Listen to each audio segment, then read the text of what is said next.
Türkiye'de kurulu Kırım Tatar Teşkilatları platformunun oluşturan derneklerimiz ve vakıflarımızın ve diğer teşkilatlarımızın değerli başkanları ve temsilcileri, Amerika Birleşik Devletleri'nden bizlere iştirak eden Amerika Birleşik Devletleri'ndeki Kırım Tatar Cemiyeti Başkanı, Romanya'dan iştirak eden, İngiltere, Norveç, Polonya ve Ukrayna'dan iştirak eden değerli dostlarımız, teşkilat başkanları ve temsilcilerimiz,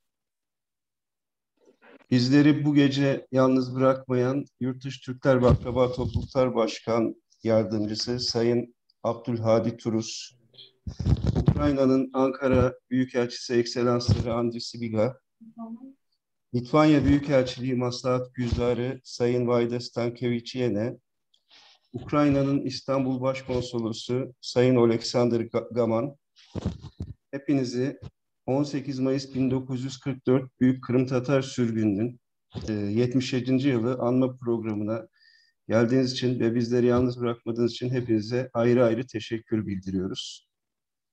Bugün Büyük Sürgün'ün 77. yıl dönümü. Dün akşam biz sürgünde kaybettiklerimizi dualarımızla andık. Onlara dualarımızı gönderdik.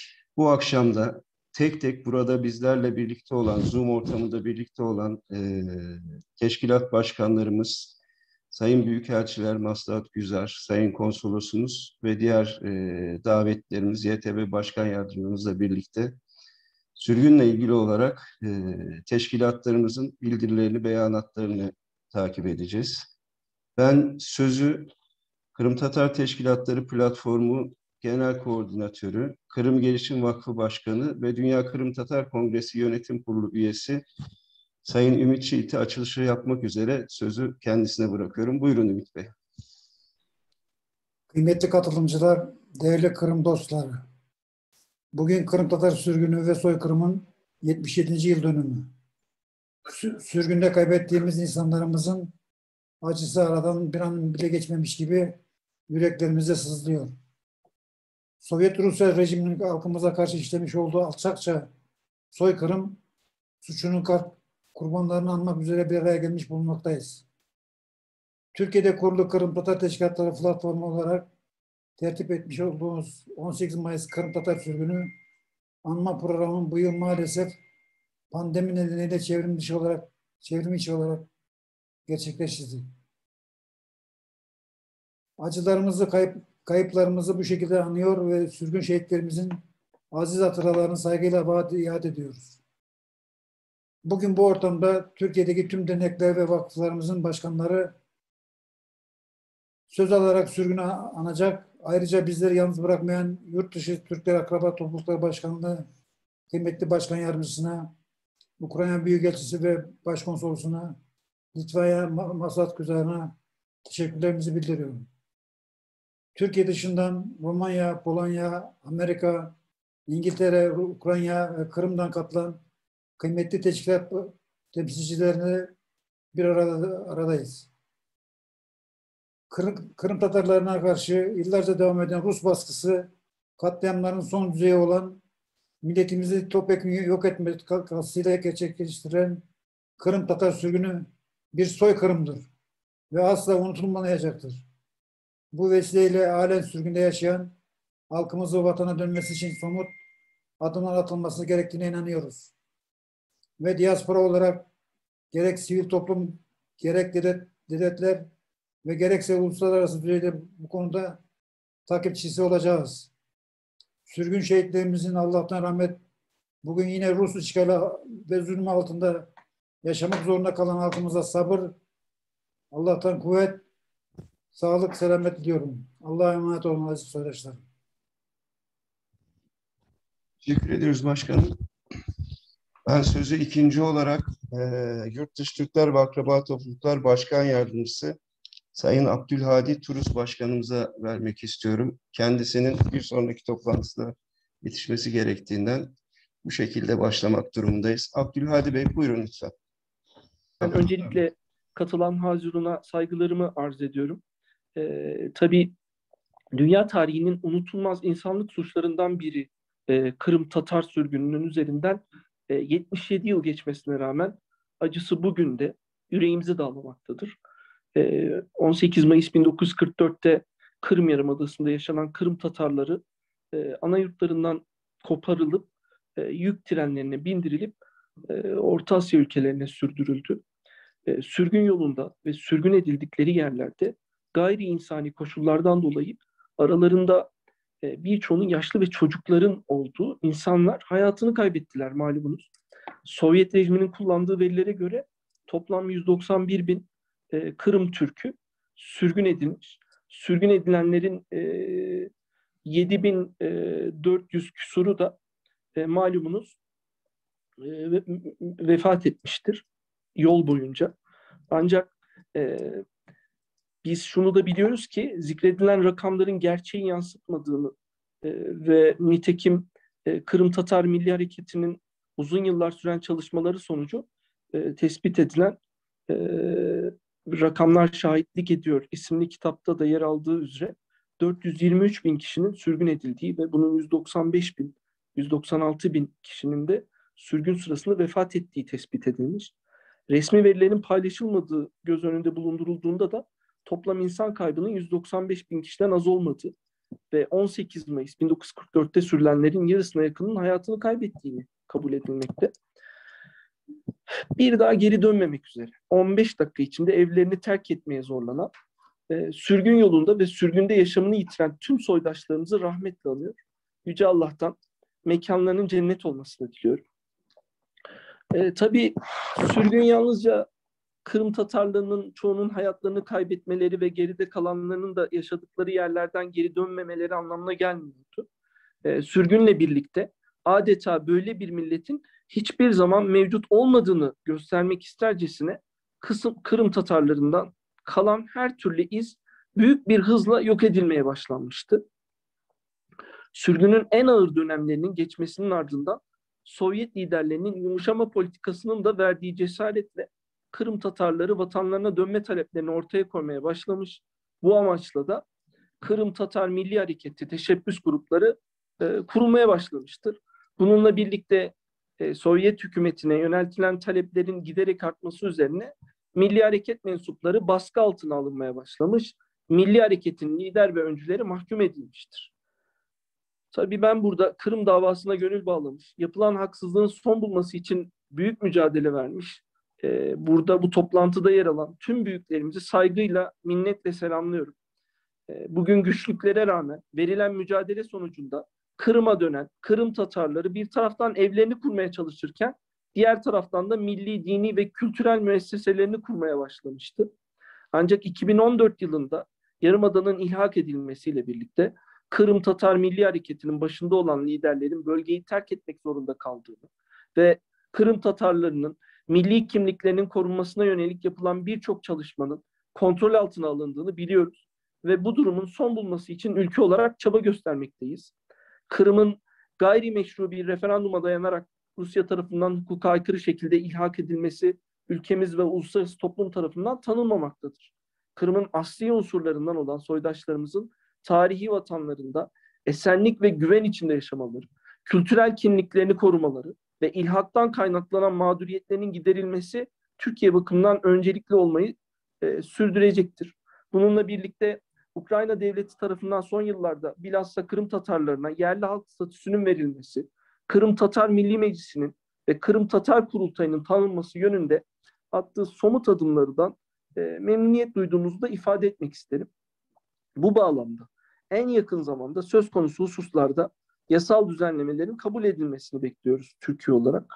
Öte yandan Kırım Tatarlarının milli kimliklerinin korunması kapsamında başta Kırım Tatar asıllı Dışişleri Bakan Yardımcısı Sayın Emine Ceppar, Türkiye mezunumuz Bakan Yardımcımız Sayın Sınaver Seyit Ali, Milletvekili Sayın Rüstem Ümerov olmak üzere Ukrayna bürokratlarının girişimleriyle Kırım Tatar dilinin geliştirilmesi ve yaygınlaştırılması yönünde atılan somut adımlar ülkemiz ve Kırım Tatar toplumu tarafından memnuniyetle karşılanmaktadır. YTB olarak biz de tarihe kara bir leke olarak geçmiş sürgünün araştırılması ve unutulmadan genç nesillere aktarılması için yaptığımız çalışmalar devam ettirmekte. Aynı zamanda tüm zorluklara karşın kimliğini, dilini ve kültürünü muhafaza eden Kırım Tatarlarını bu konularda da desteklemeye devam edeceğiz. Aynı şekilde Ukrayna kamu kurumları ile işbirliğimizi sürdürerek gelecek dönemde özellikle Kırım Türkçesinin canlandırılmasına yönelik çalışmalarımızı imkanlar ölçüsünde devam ettireceğiz inşallah. Kuruluş yılından bu yana Kırım Türklerine yönelik çalışmalara ağırlık veren başkanlığımız eğitim, kültür, milli kimliğin muhafazası, tarihi araştırmalar ve benzeri alanlarda çeşitli projeler gerçekleştirmiş ve yapılan çalışmalara da destek olmuştur. Özellikle kültürel envanter çalışmaları, işte bugün özellikle Kırım Yarımadası'nda bulunan 185 Türk ve İslam mimari eserine ilişkin ayrıntılı bilgiler aktarmaktadır. Biz de çalışma sonunda referans niteliğinde Kırım'daki Kırım Tatar Türk İslam Mimari Yadigarları adlı bir kitap basılmıştır ki bu inşallah gelecek için bir tarih hüviyetindedir, bir kanıt hüviyetindedir ve olmaya da devam edecek. Kırım Tatar sürgünü sözlü tarih çalışmasını özellikle Kırım'da mukim olan sürgünün 250 tanığı ile röportajlar yapılarak tarihi bir belge niteliğinde görsel materyaller arşivi oluşturduk ki bu 250 tanığın şu an vefat edenleri oldu. Orada anladık ki aslında bu Kırım Tatar sürgününün sözlü tarih çalışması çok değerli, çok önemli bir çalışma. Özellikle elde edilen söz konusu önemli sözlü tarih arşivinin akademik amaçla kullanımının sağlanması ve referans kaynağı teşkil etmesini teminen 3 ciltlik bir araştırma, arşiv çalışmaları mülakatlarla birebir aktarılmış. Ayrıca mülakatlar arasında yapılan seçkilerle İngilizce ve Türkçe olmak üzere belgesel formatında Onlar da İnsandı isimli kitap basılmıştır. İnşallah önümüzdeki dönemde söz konusu çalışmanın genişletilip ikinci baskısının da yapılması planlanmakta şu an. Ayrıca Kırım Tatar asıllı gazeteci yazar Zehra Bekirova tarafından hazırlanan ve sürgünle ilgili önemli bir bilgi ve belgeleri ihtiva eden Rakamlar Şahitlik Ediyor isimli çalışmanın da Türkçe ve İngilizce baskısının desteklenmesi öngörülmektedir.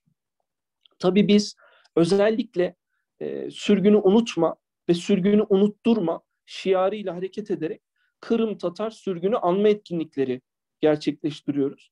2011 yılından bu yana anma etkinliklerimizi başkanlığımız hem destek veriyor hem de bildiğiniz gibi 2019 yılının sembolik önemine binaen işte Kırım Tatar sürgününün 75. yıl dönümünü anma programını Kırım Tatar Milli Meclisi'nin başkanı Refat Çubarov, Ukrayna Enformasyon Eski Bakan Yardımcısı Emine Cabbar'ın ve 9 ülkeden gelen üst düzey temsilcilerin katılımıyla doğrudan başkanlığımız ev sahipliğinde gerçekleştirdik.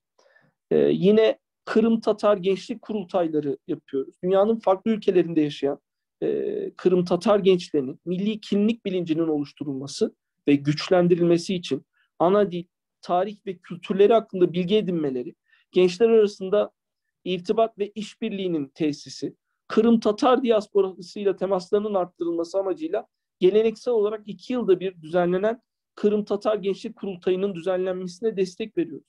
Konferans ve panel destekleri yapıyoruz. Eğitim destekleri yapıyoruz. Özellikle 2014'ten sonra doğrudan Kırım'da gerçekleştirilen faaliyetlere destek verme imkanının kalmamasıyla birlikte Ukrayna anakarasına göç eden Kırım Tatarlarına yönelik eğitim ve kültürel faaliyetler gerçekleştiriyor.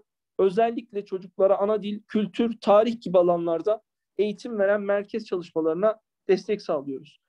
Bu minvalde Kırım Ailesi Okul projesiyle 125 öğrencinin eğitim gördüğü okul çalışmalarını 3 yıldır destekliyoruz. Eğitim materyali desteği veriyoruz. Özellikle Kırım Tatarca çocuk kitapları projemiz var. Türk Dünyası çevrimiçi medya eğitim programlarımız var. Kırım Tatar gençlerine Türkçe eğitim programlarımız var. Okul öncesi öğretmenlere yönelik eğitimcilerin eğitimi programımız var. Ve bunun yanında kültürel hareketlilik programlarımız da kuruluşundan bu yana özellikle yaklaşık 300 Kırım Tatar gencimizi ülkemize ziyarete getirdik. Ve onları ülkemizle iletişim haline soktuk. Sonra aynı zamanda onların Türkçeyi, ana dilini öğrenmeleri için altyapılar sağladık. Ve Ukrayna'da bilhassa Kırım Tatarları ile Ağızka Türklerinin yoğunlukta bulunduğu Herson bölgesinde yaşayan ve zor maddi durumda olan yaklaşık 1000'e yakın aileye gıda yardımlarımızla, belirli altyapı yardımlarımızla yardımcı olduk. tabii bizim en büyük markalarımızdan biri olan Türkiye burslarıyla, burs programları kapsamında yüzlerce Kırım Tatar gencine ülkemizde eğitim verdirerek lisans, yüksek lisans ve doktora düzeyinde ciddi bir eğitim imkanı sağladık. Mezun olan Kırım Tatar gençlerinin bulundukları ülkelerde üst düzey görevler almaları için de tabii almaları noktasında bizi de çok ciddi bir şekilde mutlu etmiştir. Malumunuz onların çalışmaları, onların Kırım Tatarları için yaptığı katma değer aslında bizim Türkiye burslarının ne kadar kıymetli olduğunu bir kez daha bize göstermiş oldu. Bir yandan da 2017 yılında Kiev'de Ukrayna-Türkiye mezunlar buluşması gerçekleştirdik. Bu buluşma akabinde Ukrayna-Türkiye Mezunlar Derneği kurduk. Dernek başkanlığı görevi mezunumuz Kırım Tatar asıllı Sayın Sınaver Seyit Halil tarafından yürütülüyor. Ve biz Türkiye Mezunlar Derneği ile birlikte özellikle Kırım Tatar dostlarımıza, kardeşlerimize, soydaşlarımıza dernek üzerinden birlikte ortak projeler yapmayı sürdürüyoruz, yapacağız da inşallah. Tabii biraz önce size anlattığım başkanlığımızın kardeş topluluklar faaliyetleri arasında bunun altını çizmem gerekiyor. Kırım Tatarlarına yönelik çalışmalarımız her zaman ön planda tutuldu. Ve ilerleyen dönemlerde de Allah izin verirse bu pozitif ayrımcılık inşallah devam edecek. Bu vesileyle Kırım Türkleri Kültür ve Yardımlaşma Derneği Başkanı Sayın Mükremin Şahin ve organizasyonda emeği geçen herkese tekrardan teşekkür ediyorum. Beni dinlediğiniz için çok teşekkür ediyorum. İnşallah Kırım Tatarlarının özgür olduğu öz vatanlarında güzel projelerle buluşmak dileğiyle diyorum.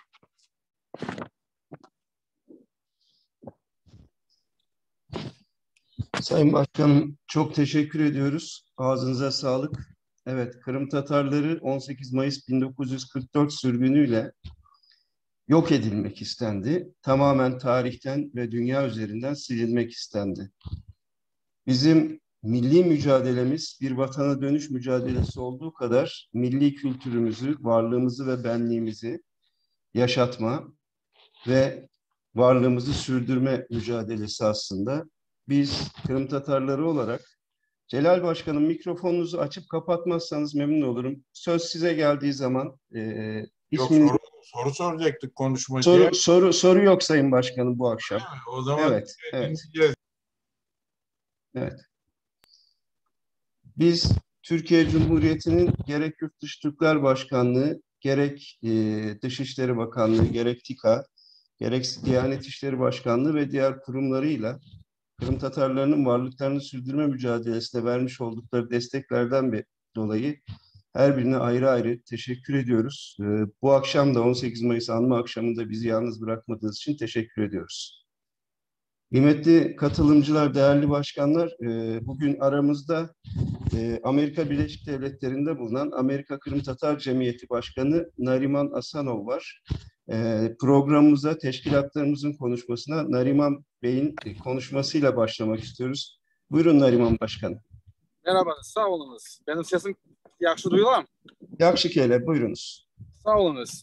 Bilirsin, bu 77 yıl olsun, benim aklımda 70 yıl vardı, benim aklımda ben olsam 7 yaşında olganda birinci sefer 18 Mayıs'ın ne olduğunu duyganda o Özbekistan'daydı, ben sürgünlükte doğdum. Benim babam Oral dağlarında 8 kardeşlerden 6 kardeş olup 2 kardeşin cenazesini yapıp 1953'te 54'te Stalin ölgenden sonra Özbekistan'a koştular. Onlar tam sürgünlük kurdular. Evet, hiç kimseye bu şeyi istemem ama şimdi bizim halkımızın işgal alanında kalkandan sonra bilirsin o sanki ikinci sürgün gibi geldi bizge. Evet, tam o hayvan trenlerge, vagonlarga koyup adamları bir yerge çıkartamay ama bizim siz aytkanız gibi tarihten silmek istiyorlar bu.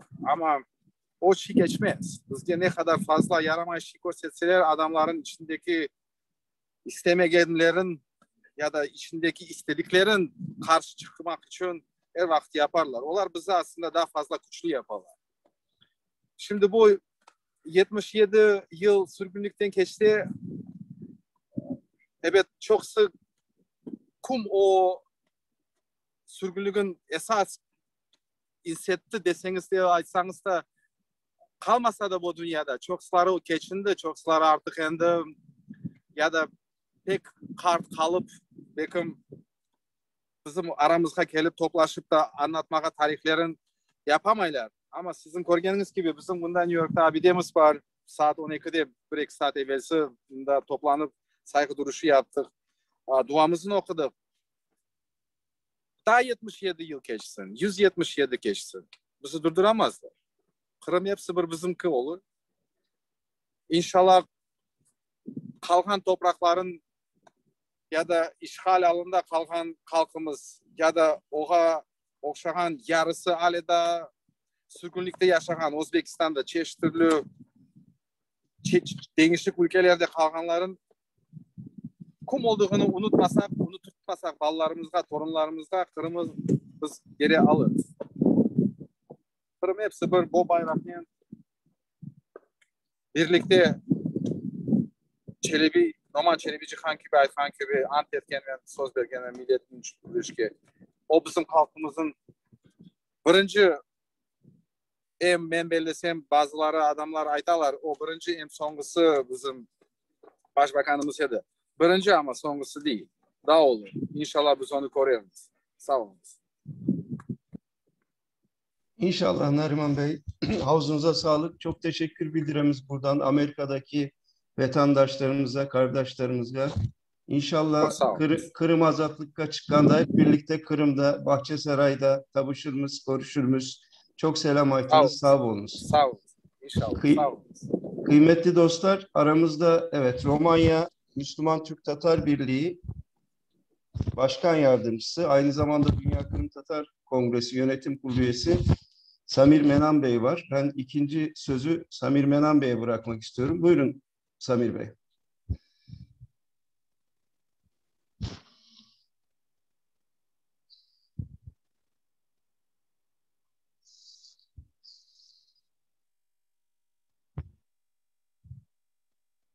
Samir Bey buyurun.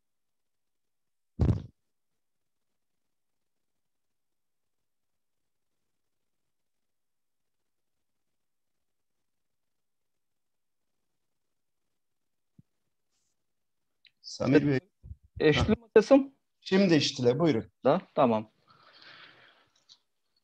77 sene geçti. Bizim milletimiz sürgünge Kırım'dan Orta Asya'ya ketken üçün.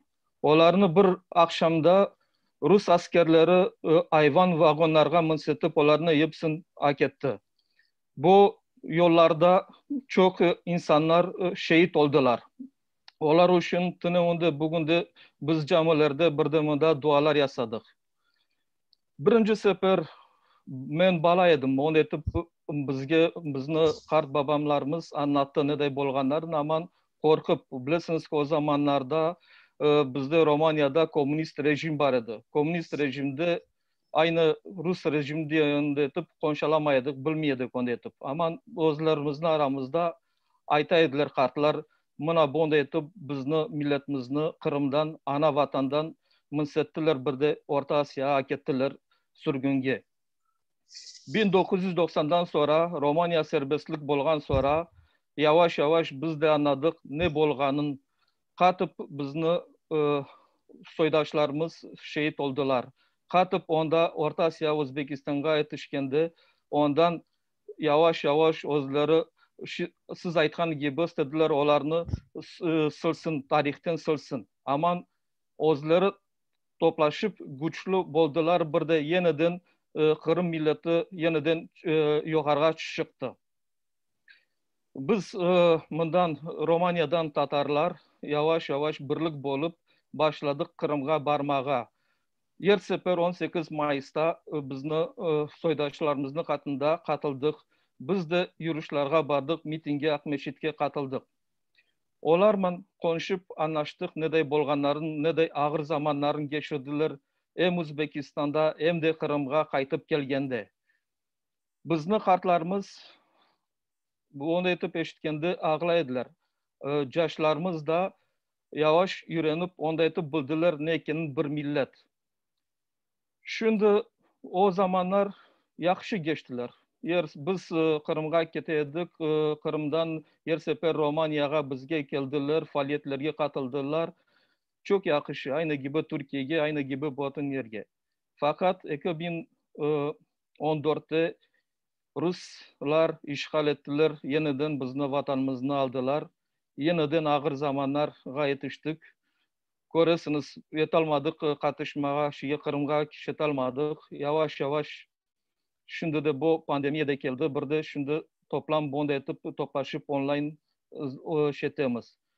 Ama dimen inşallah bu gelecek senelerge yeniden Kırım'da Akmeşit'te istimiz onu etip görüşmeye, onu etip beraber olmak için. Romanya'dan, Tatarlardan çok selam herkese.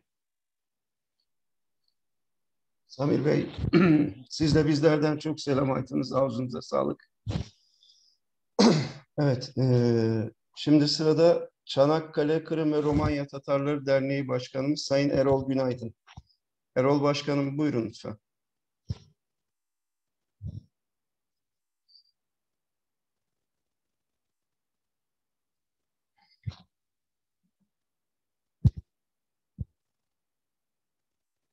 Erol Başkanım. Erol Günaydın Başkanım. Açtım. Buyurun başkanım. Başkanım. Buyurun. Evet, bu sürgünü Çanakkale olarak zaten hepimiz kınama toplantılarımıza mutlaka katılmışızdır. Çanakkale bu işte çok önemlidir. Yani Kırım Tatarları Çanakkale'de bile şehit olmuşlardır. Bu kadar Çanakkale'de de bu şeyleri görmek için Türkiye'nin her tarafından gelmekteler ve onları da bizim tarihi alan başkanlığımız gerekli titizliği gösterip onları mutlaka düzgün biçimde görüp o şekilde gidip orada yad etmemiz bizleri sevindirmektedir. Bu toplantıları da yaptığı için sizlere ve Ümit Başkanımıza Çanakkale Kırım Tatarları olarak hepsimiz teşekkür ediyoruz. Bu sürgünü hepsimiz kınıyoruz. Bir tek düşüncemiz var, işte gençleri de bu işlere yönlendirmek. Yönlendirmek için elimizden geleni yapıyoruz. Kırım'dan gelen öğrencilerimiz de Çanakkale'de 18 Mart Üniversitesi'nde okuyanlara yardım elini uzatmak, Yurtdışı Türkler Başkanlığı ve buradaki Kırım Tatarları var gücüyle çalışmaktadırlar. Onun için sizler de bu programları devam ettirirseniz o arkadaşlarımıza dinletiyoruz. Sizin bu yaptığınız hizmetlerden dolayı hepinize teşekkür ediyorum. Hepinize iyi akşamlar diliyorum. Başkanım teşekkür ederiz. Biz teşekkür ederiz. Düzce Kırım Derneği adına Sayın Başkanımız Osman Kesen Bey. Osman Başkanım buyurun. Katılımcıların hepsine iyi akşamlar diliyorum. Düzce Kırım Türkleri Derneği 1994 yılında kurulmuştur. Derneğimiz kurulduğundan bugüne kadar yurt içinde, Kırım'da ve yurt dışında yapılan Kırım Türklerinin birlik ve beraberliği için tüm faaliyetlere katılım sağlamışlardır. Sürgünün 18 Mayıs 1994 yılında yapılan büyük sürgünün 77. yılında ve 16 Mart 1914 sonrası Rusya tarafından Kırım'ın işgali ve sözde referandum sonrası kaybettiğimiz Kırım Türklerinin ruhlarına dün akşam okuduk. Yine onları rahmetle anıyoruz. Kırım Tatarlarının evlerine yapılan baskınları ve gözaltı kararlarını kınıyoruz. Kırım'ın işgalini asla kabul etmiyoruz. Kırım Rus toprağı değildir. Hiçbir zaman da olmayacaktır. Yapılanları unutmadık, unutturmayacağız. Vatan Millet Kırım, Düzce Kırım Türkleri Derneği. Teşekkür ederim. Başkanım teşekkür ederiz. Ağzınıza sağlık. Emel dergimiz adına Sayın Özgür Karahan. Özgür Bey buyurun. Kırım Tatar sürgün ve soykırımının 77. yılında 18 Mayıs'ta başlayıp yıllar boyu devam eden felaketler neticesinde hayatını kaybeden on binlerce masum insanımızı rahmetle anıyoruz.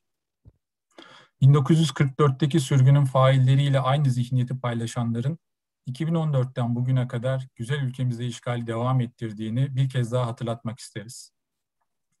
Kırım Tatar halkı için 18 Mayıs tarihi bir matem günüdür. Ama aynı zamanda bugün Kırım Tatarlarının birleştiği, vatanına dönmek ve orada yaşamak için mücadele etme kararlılığını sergilediği bir gündür. İşgal öncesinde her 18 Mayıs'ta Ak Mescid'in merkezi meydanında toplanan on binlerce Kırım Tatarı bu matem gününü sağduyulu, Kırım'a sonradan gelen komşularına saygılı ve demokratik bir biçimde geçirmekteydi.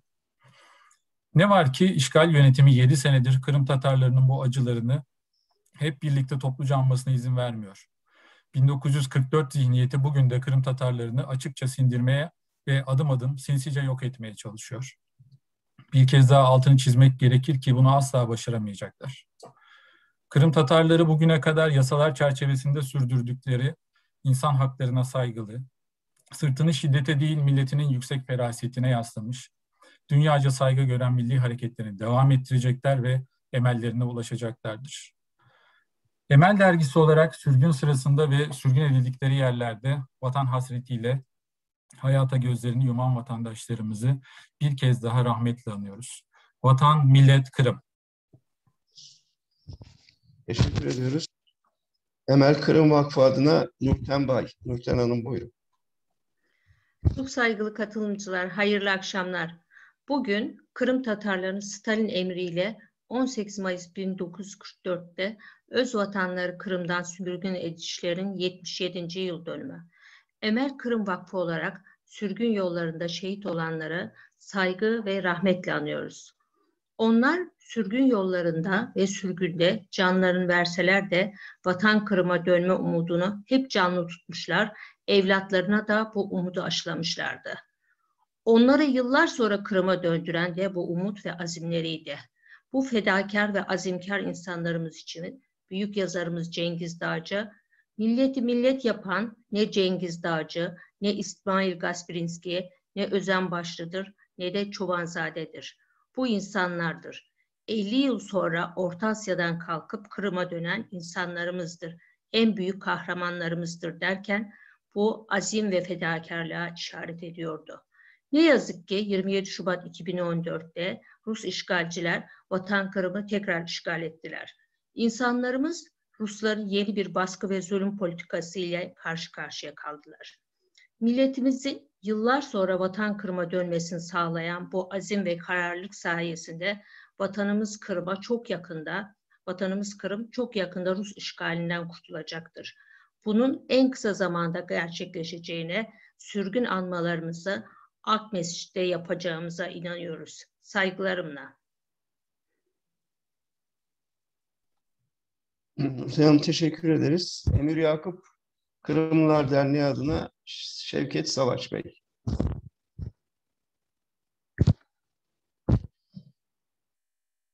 Şevket Bey.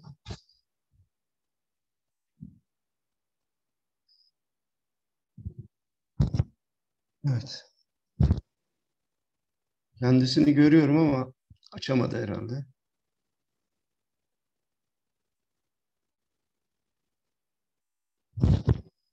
Devam ediyorum. Eskişehir Kırım Derneği adına Ercan Bozkurt Başkanımız. Buyurun Ercan Bey.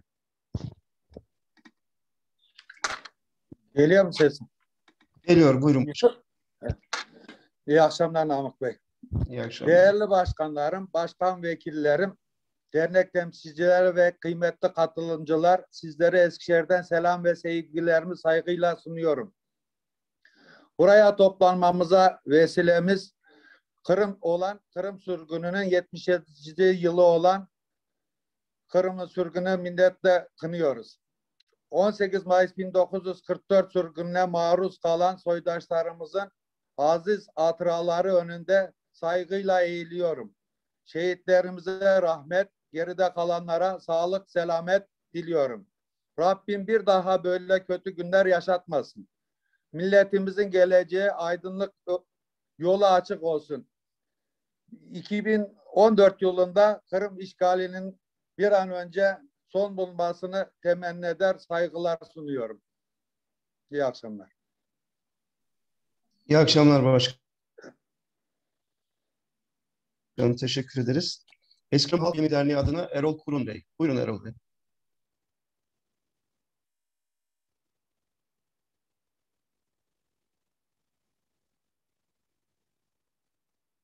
Erol Kurun Bey.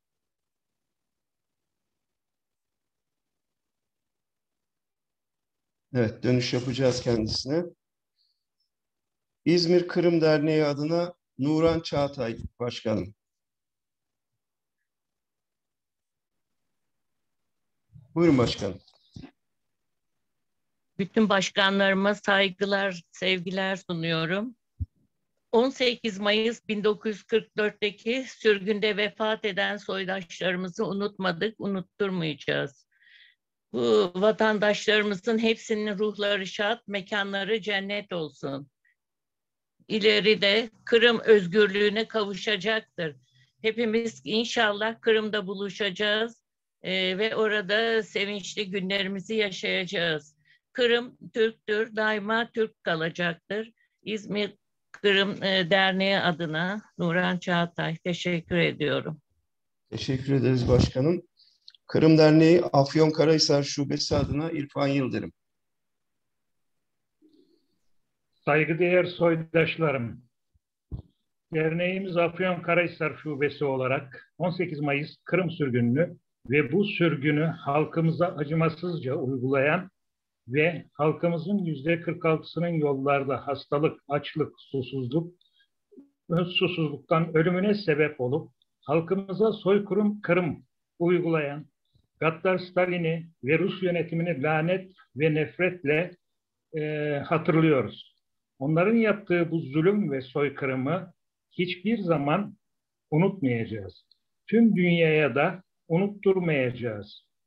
Rusların şu anda Kırım'da uyguladığı baskı, zulüm ve haksızlıkları bütün dünyaya anlatmaya çaba sarf etmeliyiz diye düşünüyor ve hepinize saygılarımı sunuyor ve hoşça kalın diyorum.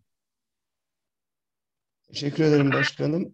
Kırım Derneği Aksaray Şubesi adına Sayın Başkanımız Rıdvan Çağlayan.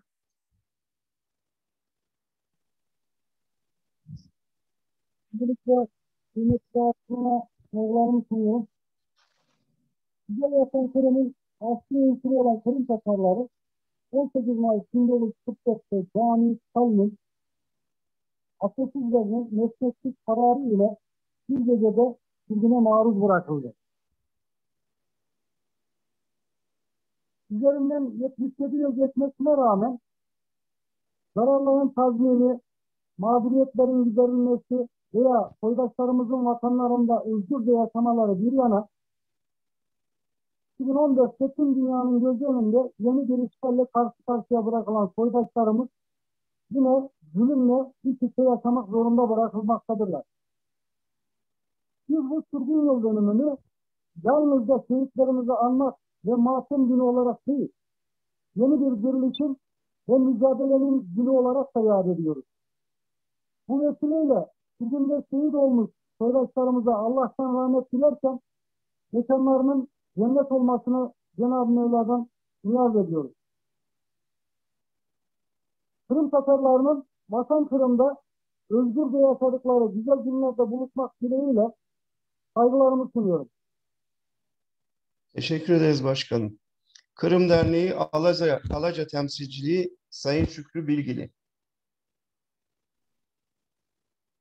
Selamünaleyküm. Cümleten Sayın Kırım davasına gönül vermiş olan teşkilat başkanları ve üyelerimiz. Alaca temsilcisi olarak 18 Mayıs 1944 yılında Kırım'da yapılan sürgünü ve soykırımı Alaca temsilci olarak hiçbir zaman kabul etmiyoruz ve terim ediyoruz, lanetliyoruz. Bu zulmü bize yapan kimlerse, Hepsini Allah'a havale ediyoruz. Öbür dünyada bunlardan tek tek hesap soracağımız. Ayrıca bu dünyada da yine soracağımıza burada ben inanıyorum. Ayrıca 2014 yılındaki Rus işgalini de asla kabul etmiyoruz. Hiçbir zaman da kabul etmeyeceğiz. 18 Mayıs 1944 yılındaki sözünü şair şu 4 satırla ne güzel ifade etmiş. 18 Mayıs ne kara günmüş, binlerce çaresiz trene binmiş, melekler ağlamış, şeytan sevilmiş, vagonlarda nice yollar yok olmuş. Evet kardeşlerim, gerçekten de 18 Mayıs sabahı melekler ağlamış bize, şeytanlar sevilmiş. Hala da meleklerin ağladığına ve şeytanların sevindiğine inanıyorum. Bu sürgün yolunda ölen bütün Kırım Tatar kardeşlerimize, Kart babaylarımıza, Kart anaylarımıza Allah'tan rahmetler diliyorum. Mekanları cennet olsun. Ve sözlerimi yine bu sabah yazmış olduğum bir dörtlükle son veriyorum. Yürü ardından balam, binlerce Tatar yürüsün. Bütün köpekleri Kırım'da, kuduz itler gibi yürüsün.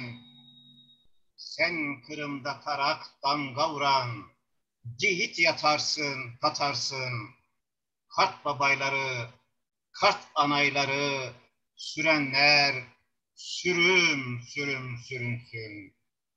18 Mayıs 1944 Kırım Tatar sürgününü hiçbir zaman unutmadık, unutmayacağız ve unutturmayacağız. Hayırlı akşamlar. Teşekkür ederim başkanım. Kırım Derneği Amasya Şubesi adına Sayın Metin Kırım. Buyurun Metin Başkanım. Selamünaleyküm. Aleykümselam. Amasya Kırım Tatarlar Derneği adına Metin Kırım. 18 Mayıs 1944 Kırım Tatar sürgününde hayatlarını kaybeden soydaşlarımıza Allah rahmet eylesin diyor, rahmetle anıyoruz. İnşallah biz Kırım Tatarları olarak sürgünü hiçbir zaman unutmayacağız, unutturmayacağız. Sizleri çok fazla tutmak istemiyorum. Hayırlı akşamlar. Teşekkür ederiz başkanım. Kırım Derneği Balıkesir Şubesi adına Murat Çelik.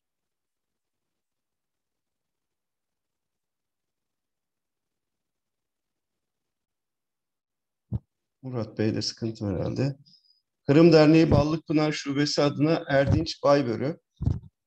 Erdinç Başkanım buyurun. Selamünaleyküm. Bütün katılımcıları saygı ve hürmetle selamlıyorum. 1944'te Stalin'in, 1914'te Putin yaptığı mezalim sonucu şehit olan bütün soydaşlarımızı saygı ve hürmetle yad ediyoruz. Hiçbir zaman bu mezalim ve zulmü kabullenmiyoruz. Her zaman onları, ruhları şad olsun. Hepimize bu acı günde birlik ve dayanışma içerisinde olmayı diliyorum. Bu arada size güzel bir haber vermek istiyorum. Ankara Gölbaşı'nda Gölbaşı Kaymakamı, Gölbaşı Belediyesi ve Kalkınma Ajansı'nın işbirliğiyle bizim kültürümüzü, bizim örf adetimizi ve gastronomimizi yaşatma amacıyla bir proje geliştirmiştir. Şu anda 15 aydır projeyi uyguluyorlar. Bu konuda sizden maddi herhangi bir destekten ziyade manevi destek istiyorum. Bu çünkü bizim Kırım kültürümüzü, Kırım örf adetimizi ve dilimizi, örf ve adetimizi yaşatmak için bir fırsattır. Bu konuda yakın desteklerinizi bekliyorum. Hepinizi saygıyla selamlıyorum. Teşekkür ederiz başkanım. Kırım Derneği Bandırma Şubesi adına İsmail Okbay.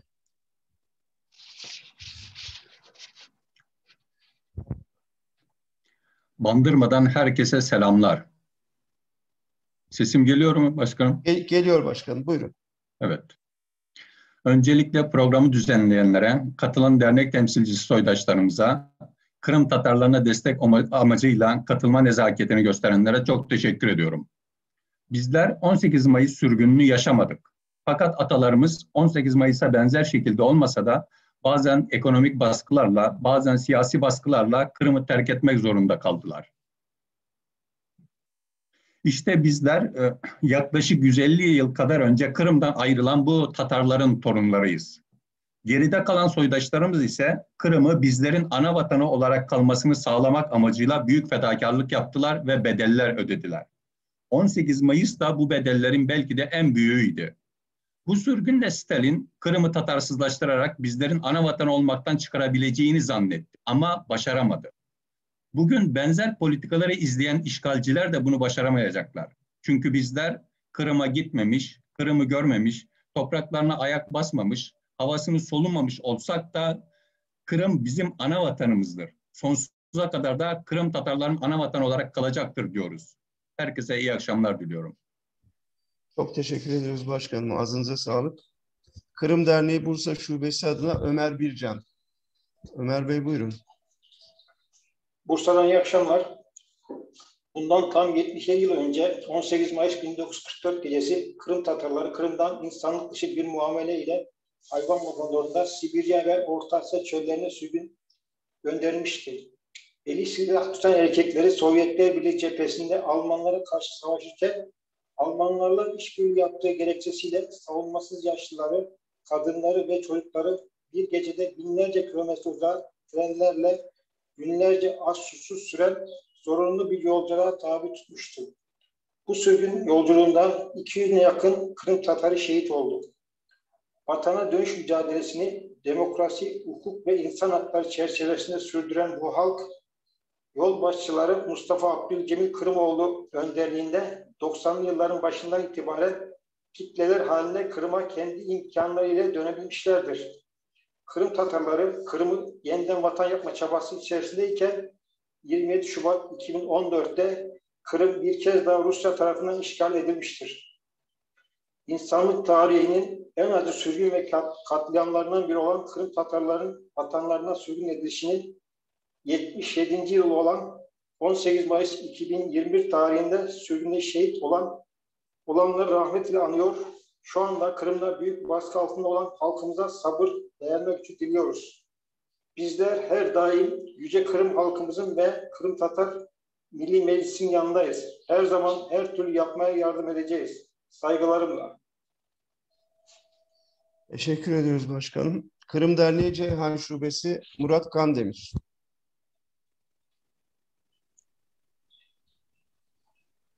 Sayın Büyükelçim, değerli başkanlarım. Ceyhan Kırım Türkleri olarak 18 Mayıs 1944 Kırım sürgün ve soykırımın 77. yılını şiddetle kınıyoruz. Unutmadık, unutmayacağız. Aynı zamanda 2014 27 Şubat'ta katil Rusya'nın Kırım'ı ilhakını tanımıyoruz, tanımayacağız, tanıyanı da tanımayacağız. 18 Mayıs 1944 tarihinde vatanından sürgün edilerek göç yollarında şehit olan soydaşlarımızın ruhları şad, mekanları cennet olsun. Dün Stalin, bugün Putin. Katil Rusya, Kırım'dan çek elini. Vatan, millet Kırım. Herkese saygılarımla. Teşekkür ediyoruz Murat Başkanım. Tamam. Kırım Derneği Çatalca Şubesi'nden Erol Taylan Başkanımız. Buyurun Erol Bey. Çok değerli başkanlarım, iyi akşamlar. 18 Mayıs 1944'te Kırım Tatarlar sürgünde ölen Kırım Tatarlarını rahmetle anıyorum.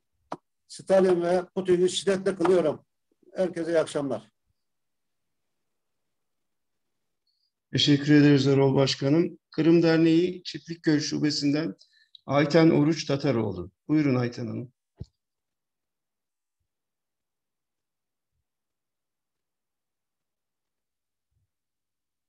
Ayten Hanım.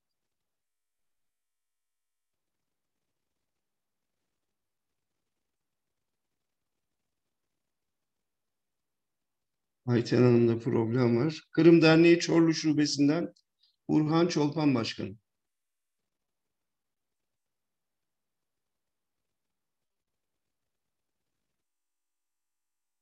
Kırım Derneği Edirne Şubesi Mehmet Berk Yaltırık. Buyurun Mehmet Başkan.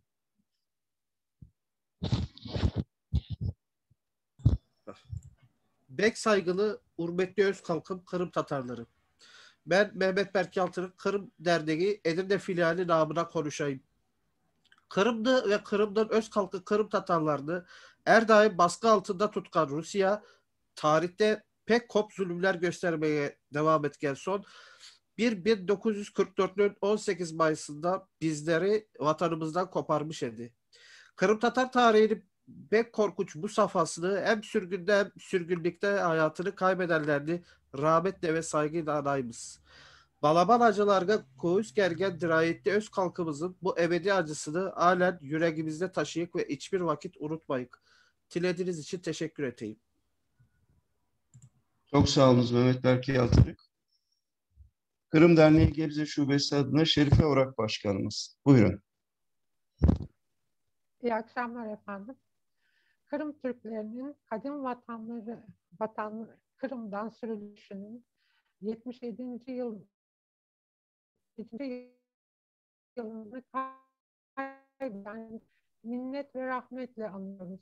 Mekan cennet olsun. Kırım bulunduğumuzda 40 gününde en olan kartlarımızla sürgüne dair sohbetlerimiz, hepsinin acı anekdotlarını içimiz sızlayarak dinledik. En çok içimizi sızlatan, yüreğimizi kanatan Arabat köyünde yaşanan soykırımı anlatacak yoktu. Çünkü hepsi zalim Sovyet askerleri tarafından öldürülmüş.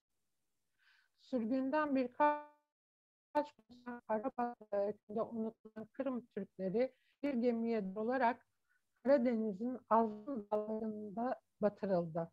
Yazıklar olsun ki Arabat köyü sürgün değil, canice bir soykırım yaşadı. Köyün halkı tamamen yok oldu. Zalim Sovyetlerin acı soykırımı. Bizim 18 Mayıs 1904 sürgünü olarak yanlış bildiğimiz bu. Gerçek ise 18 Mayıs 1944 Kırım Tatar soykırımıdır. Yeniden saygı ve selamlarımızla. Vatan, millet, biz Kırım. Teşekkür ederim. Şerife Başkanım teşekkür ederiz. Kırım Derneği Genel Merkezi adına Kırım Derneği Genel Başkanı ve Dünya Kırım Tatar Kongresi Başkan Yardımcısı Sayın Mükremin Şahin. Buyurun Mükremin Başkanım.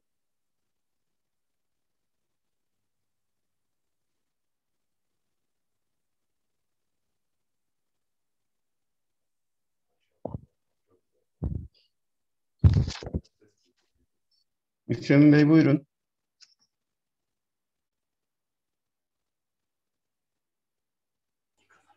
Özür dilerim tekrar.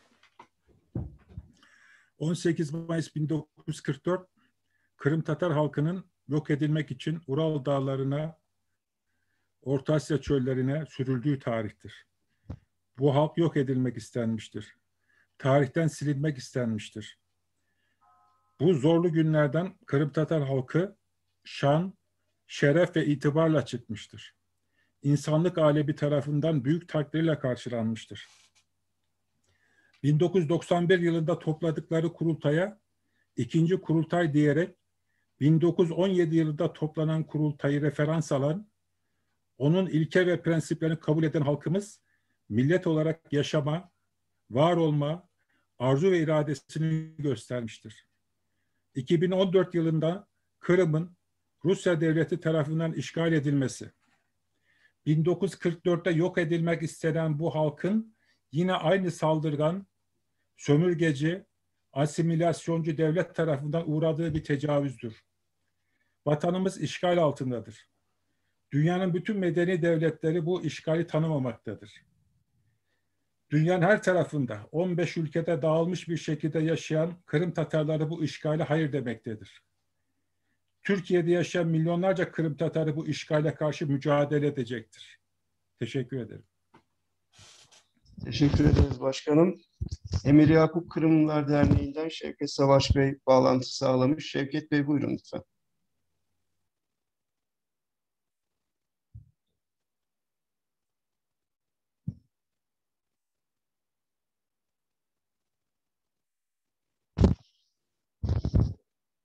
Şevket Savaş Bey. Sanırım yine problem var. Kırım Derneği Anadolu Yakası Şubesi Şebnem Sözen Başkanım buyurun.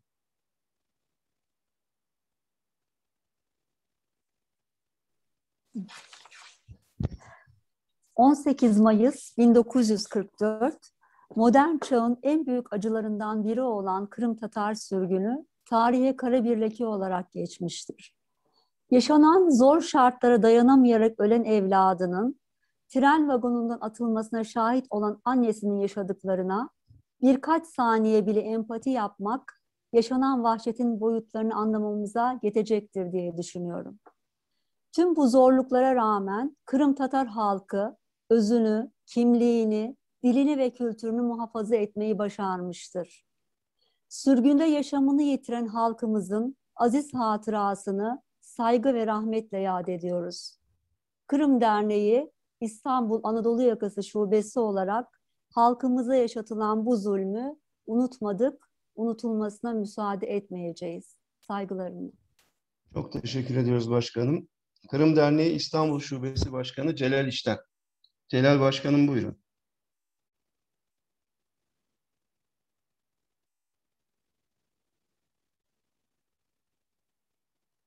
Celal Başkanım sanırım kopmuş. Kırım Derneği Kırıkkale Şubesi adına Murat Lüy. Murat Bey buyurun.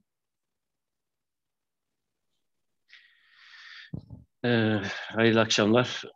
Kırıkkale Kırım Türkleri Kültür Yardımlaşma Derneği Yönetim Kurulu adına tüm katılımcıları saygılarımla selamlıyorum. 77 yıl evvel 1944 yılının Mayıs ayının 18.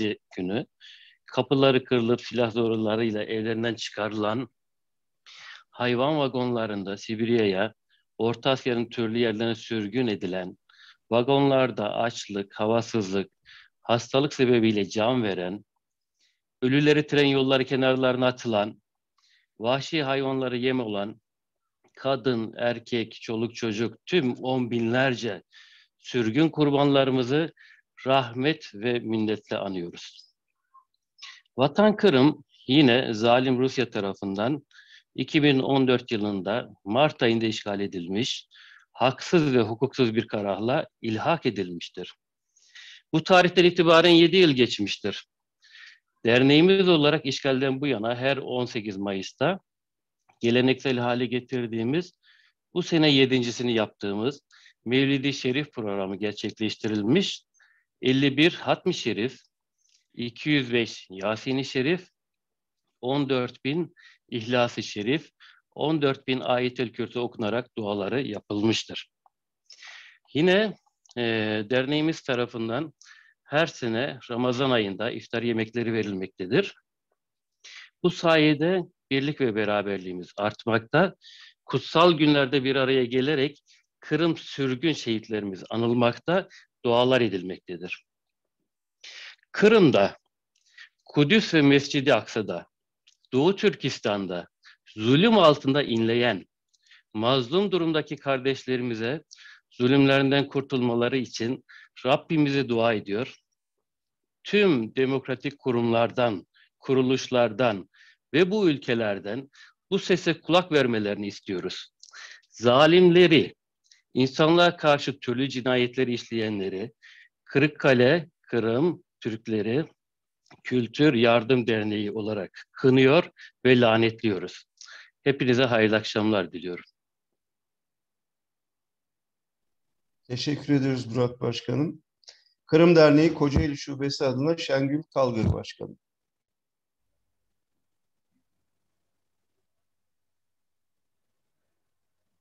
Selamünaleyküm. Hayırlı akşamlar diliyorum. Kırım Türkleri Derneği Kocaeli Şube Başkanı Şengül Kalgır. 18 Mayıs 1944 dünyadaki en büyük insanlık suçunun işlendiği tarih. 77. yılında soydaşlarımıza uygulanan bu sürgün ve soykırımı şiddetle kınıyorum. Sürgün yollarında ve sürgün yıllarında hayatını kaybeden şehitlerimize Allah'tan rahmet diliyorum. Ruhları şad, mekanları cennet olsun.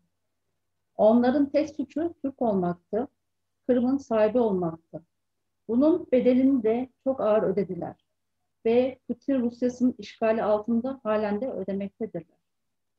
Diktatör Stalin'in Kırım Tatarlarını etnik bir grup sayarak yok etmek için uyguladığı bu sürgünde 200 bine yakın Tatar soydaşımız hayatını kaybetmişti. Bu sürgün aslında tam bir soykırımdı.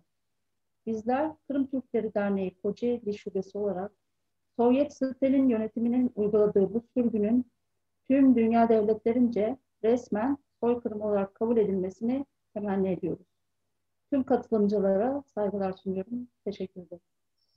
Teşekkür ederiz başkanım. Kırım Derneği Konya Şubesi adına Haldun Soydan. Haldun hocam buyurun. Sayın Büyükelçim, sayın soydaşlarım, başkanlarım, herkese iyi akşamlar. Bugün 18 Mayıs, yarın da 19 Mayıs. Aslında Kırım meselesini sadece tek başına değil, tüm Türklüğün meselesi. Kırım'da nasıl Desti Kıpçak'ın çocukları paramparça edildiyse en son Anadolu'da da bize aynı şey yapılacaktı Türkiye'de. Fakat Mustafa Kemal ve arkadaşları, şehitlerimiz ve gazilerimiz buna müsaade etmediler. Kayılar, Bayatlar, Oğuz çocukları, Cengiz çocukları Türkiye'de ve 100 yılın şafağında büyük, müreffeh, güçlü bir ülke olarak beliriyoruz. Eğer Türkiye'ye biz bugün gelecek, önümüzdeki yıllarda daha büyük bir küresel güç yaparsak hem Kırım, hem Kudüs, hem Suriye, hem Irak, hem Doğu Türkistan, Türk'ün tüm bulunduğu coğrafyalarda ve İsmail Gasparalı Bey'in dediği gibi ki bence Cengiz Aytmatov'dan Ziya Gökalp'e kadar Türk entelektüel tarihinin en kısa ve en etkili sözüdür. Dilde, fikirde ve işte birlik şiarıyla gelecek yüzyıllarda çocuklarımıza artık bu mezalimlerin sorumlularına hesap sorulduğu, Türk'ün 16 değil, önümüzdeki dönemde 17. büyük devletiyle küresel bir güç olarak tüm dünyada etkili olduğu bir dönemi görmekle arzu ediyoruz. Herkese saygılar sunuyorum. İyi akşamlar diliyorum. Teşekkür ederiz Haldun hocam. Ağzınıza sağlık. Değerli katılımcılar, değerli teşkilat başkanları, Sayın Büyükelçim, Sayın Maslahat Güzarım, Kırım Tatar Milli Meclisi Başkanımız Refat Çubarov aramıza katıldı.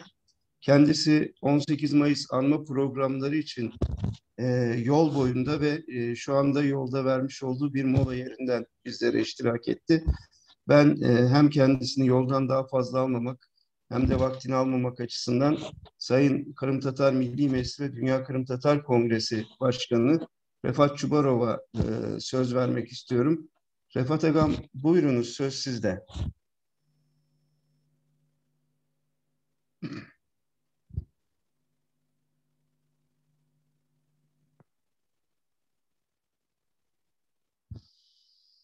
Refat Agam iştesiniz mi bizle? Aha. Şimdi oldu mu? Selamünaleyküm. Oldu. Sağ olun. Buyurun. Aleykümselam. Daha bir kere de teşekkür ediyorum Namık Bey. Saygılı başkanlar, değerli arkadaşlar. Böyle tedbir ötkerdiniz için Kırım Tatar milletin soykırımının kurbanlarını anmak ve onların hatıralarına böyle konuşkanlarınız için teşekkürler bildireyim. Ben şimdi sizlerinizin konuşmalarınızı böyle dinlemeye olmadım ama inşallah yarın YouTube'da böyle yeniden bakarım yol boyunca. Şimdi ama bunun haberlerimiz var orada. Bu günleri ötkergen tedbirleriniz, dualarınız için Allah kabul etsin dualarınızı da. Şimdi bilirsiniz bu günlerde biraz yollar çok böyle doğru değil de onun için elimde bu telefon biraz sarsıla. Bugün Ukrayna boyunca çok vilayetlerde arkadaşlarımız ve oradaki iktidarla birlikte farklı tedbirler ötkürdüler. Facebook'tan, Twitter'dan, ATR televizyon kanalından bunları hepsini gözleyebilirsiniz. Odessa, Lviv, Dnipro, Kherson, bu Geniçis taraflarında sağ olsunlar arkadaşlarımız. Binlerce insanlarımız bu tedbirlere katıldı. Bazı yerlerde toplandılar, bazı yerlerde böyle online şeklinde. Ama Ukrayna'da çok yerlerde toplantılar da ötkerdiler fizik olarak. Tek Kiev'de böyle ötkermedik. Ukrayna Dışişleri Bakanlığı tarafından diğer ülkelerdeki Ukrayna Büyükelçiliğine diğer geçen seneleri gibi emirler verildi ve çok ülkelerde Ukrayna Büyükelçileri böyle simbolik olarak Kırım Tatar milli bayrağını tıklamak, işte bu matem böyle bir lentanla birlikte Ukrayna diasporası ve burada biz 2 ay evvelsi birlikte ötkergen müşavirenin faydasını gördük. Onlar şimdi bizlerden biraz sık çalışmaya başladılar. Bunlarını söylediğimi ona getirmeye istiyorum ki ama bizim için hem önemlisi Kırım'da işgal edilen Kırım'daki toplantılar ve oradaki çok insanlarımız sakınmayıp Rus işgalcilerden ve onların tedbirlerine katılmayıp ve onların ötkergen propaganda için tedbirlerine aynı ters kendileri toplanıp işte Kırım Tatar milli bayraklarının oradaki evvelden tıklangen baştaşlarga ya da abidelerin yanlarına varıp orada duaları ötkerdiler, camilerde toplandılar. İşte gerçekten de bu Kırım işgal edildiği zamanda bu tap sürgünlükte kurbanlarımızı hatırlamak için böyle bir adetler ve böyle toplumlar başlandığının hiçbir sonunu kesmeyip de ve inşallah işgalden sonra gene de Akmeçit'te, Bahçesaray'da, Cankoy, Kezlev o taraflarda hepimiz yeniden daha toplanırız evveldeki gibi ve hepsi olur. Saygılı arkadaşlar, burada bugün bazı evvelden çalışkanlarımızın neticelerini de gördük. Ukrayna Cumhurbaşkanı işte bu 18 Mayıs'la bağlı söze çıktı. Biliyorsunuz onun formatı ya da onun alışkan böyle bir formatı işte videoda konuşa her bir böyle korumlu ya da böyle bir bilgili tarihten bağlı günler olsa bugün de iyi konuştu. Böyle çalımsız olan yerleri olmadı Allah'a şükür ve işte dedi ki bu kurbanların hatırasını gerçekten de hürmetimizi, saygımızı göstermek için kurbanlarımıza saygı göstermek için ve hatıralarımız gerçek olganını işte Kırım'ı işgal etmeye gerek ve o sebepten Ukrayna tanımadı ve tanımayacak Kırım Rusya'nın bir parçası olganına işte böyle Moskova davrandığına ve sonunda Kırım Tatar dilinde bir cümle söyledi. Dedi Kırım serbest olacak. İnşallah işte biz de bu Kırım serbest olacağına eminiz.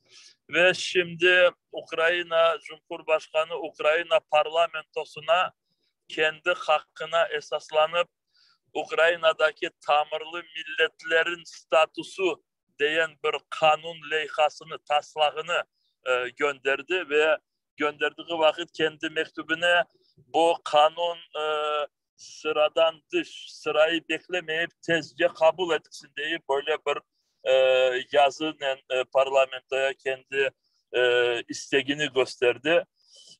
Bu taslağın etrafında birlikte çalışmıştık ama son 2 haftalarda biraz kendileri çekip kendilerine bazı yerlerini böyle deniştirmeye çalıştılar ve bir noktası 8. nokta ama şimdi Türkçesi yanımızda yoktur. Ukrayncası da aslında resmi yoktu. Daha Ukrayna parlamentonun sitesinde daha yerleştirilmedi.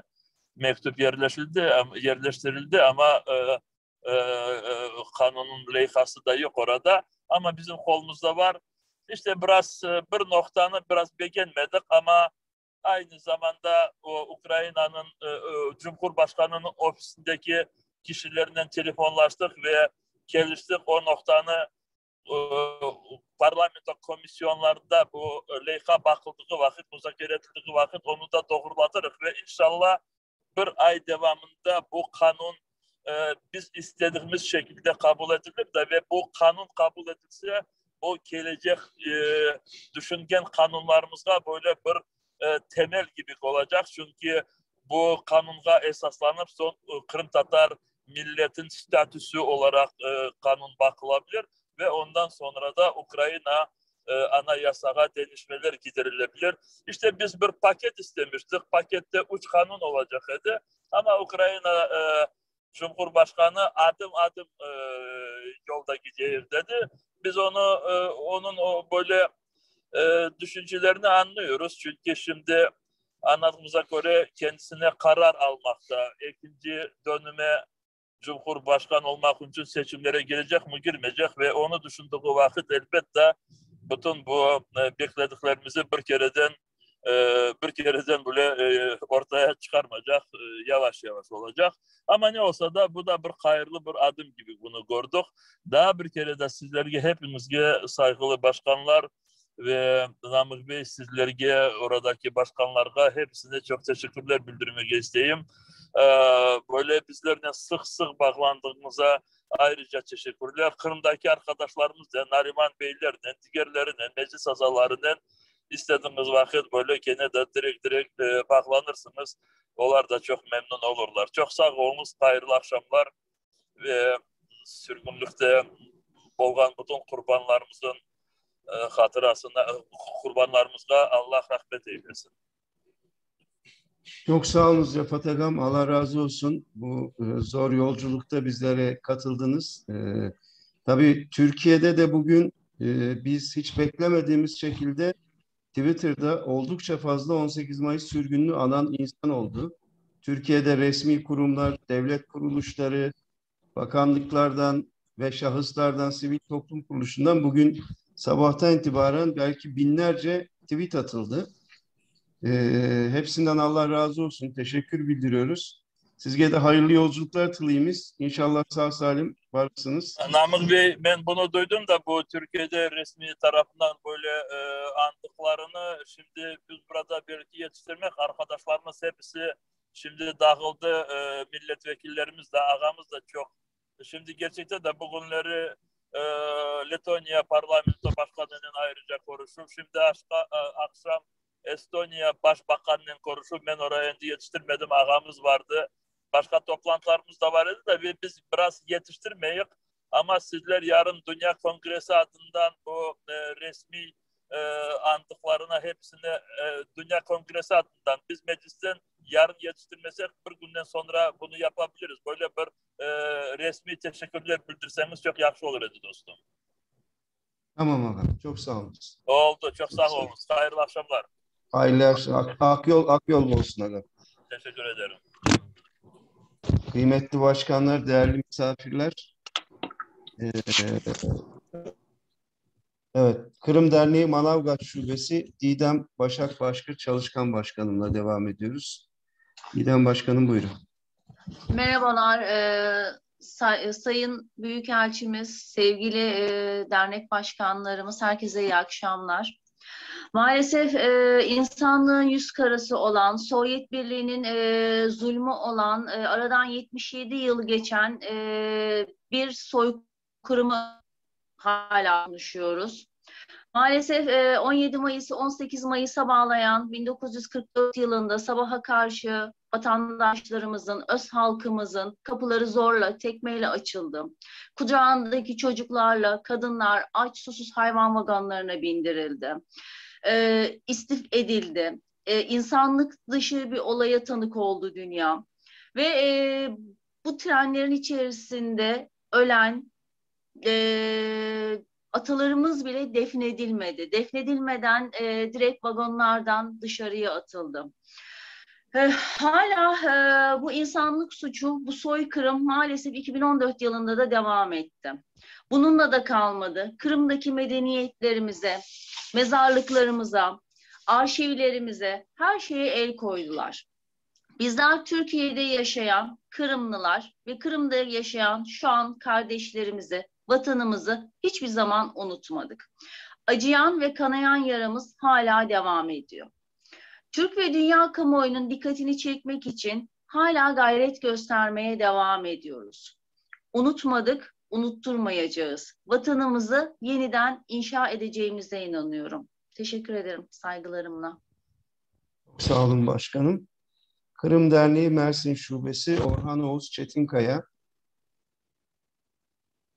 Orhan Başkanım.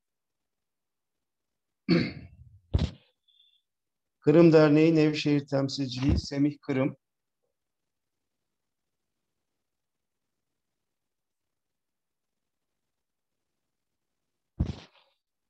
Kırım Derneği Norveç Temsilciliği İlkay Matur.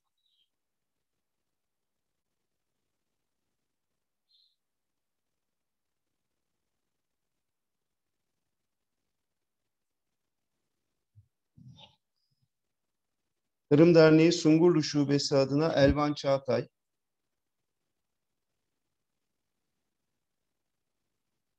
İyi akşamlar diliyorum. İyi akşamlar. Buyurun Elvan Bey. Tüm katılımcılara Kırım Türkleri Kültür ve Yardımlaşma Derneği Sungurlu Şubesi adına saygıyla selamlıyorum.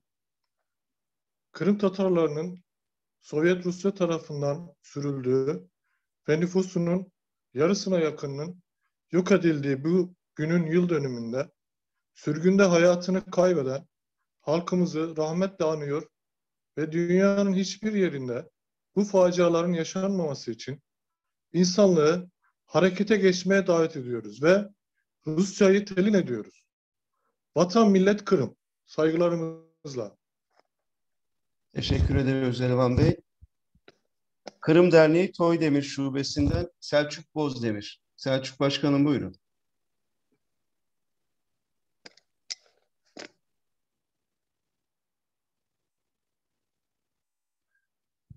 Selçuk Bey,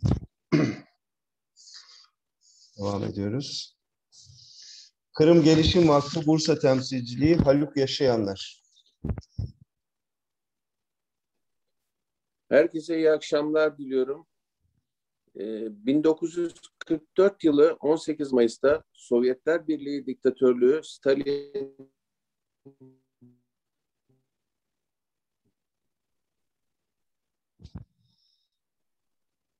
hukuka ve insan haklarına aykırı ile masum 425 bin Kırım Tatar Türklerini Almanlar ile işbirliği yaptıkları yalanı ile Özbekistan, Kazakistan ve Sibirya'ya hayvan vagonları ile sürdü. Vicdansız ve merhametsiz Stalin askerleri Kırım Tatar Türklerini 15 dakika içinde hazırlanmaları için süre vermiştir. Amacı insafsızca yanlarına yiyecek ve giyecek almalarını önlemek idi. 20 gün süren korumasız açık hayvan vagonlarında aç ve susuz yolculukta 195 bin Kırım Tatar Türk'ü öldü. Ölenler tren vagonlarından yol kenarlarına atılarak harap edildiler. 18 Mayıs 1944 insanlık suçu olan Kırım Tatar sürgününü unutmadık, unutturmayacağız. Teşekkür ederim.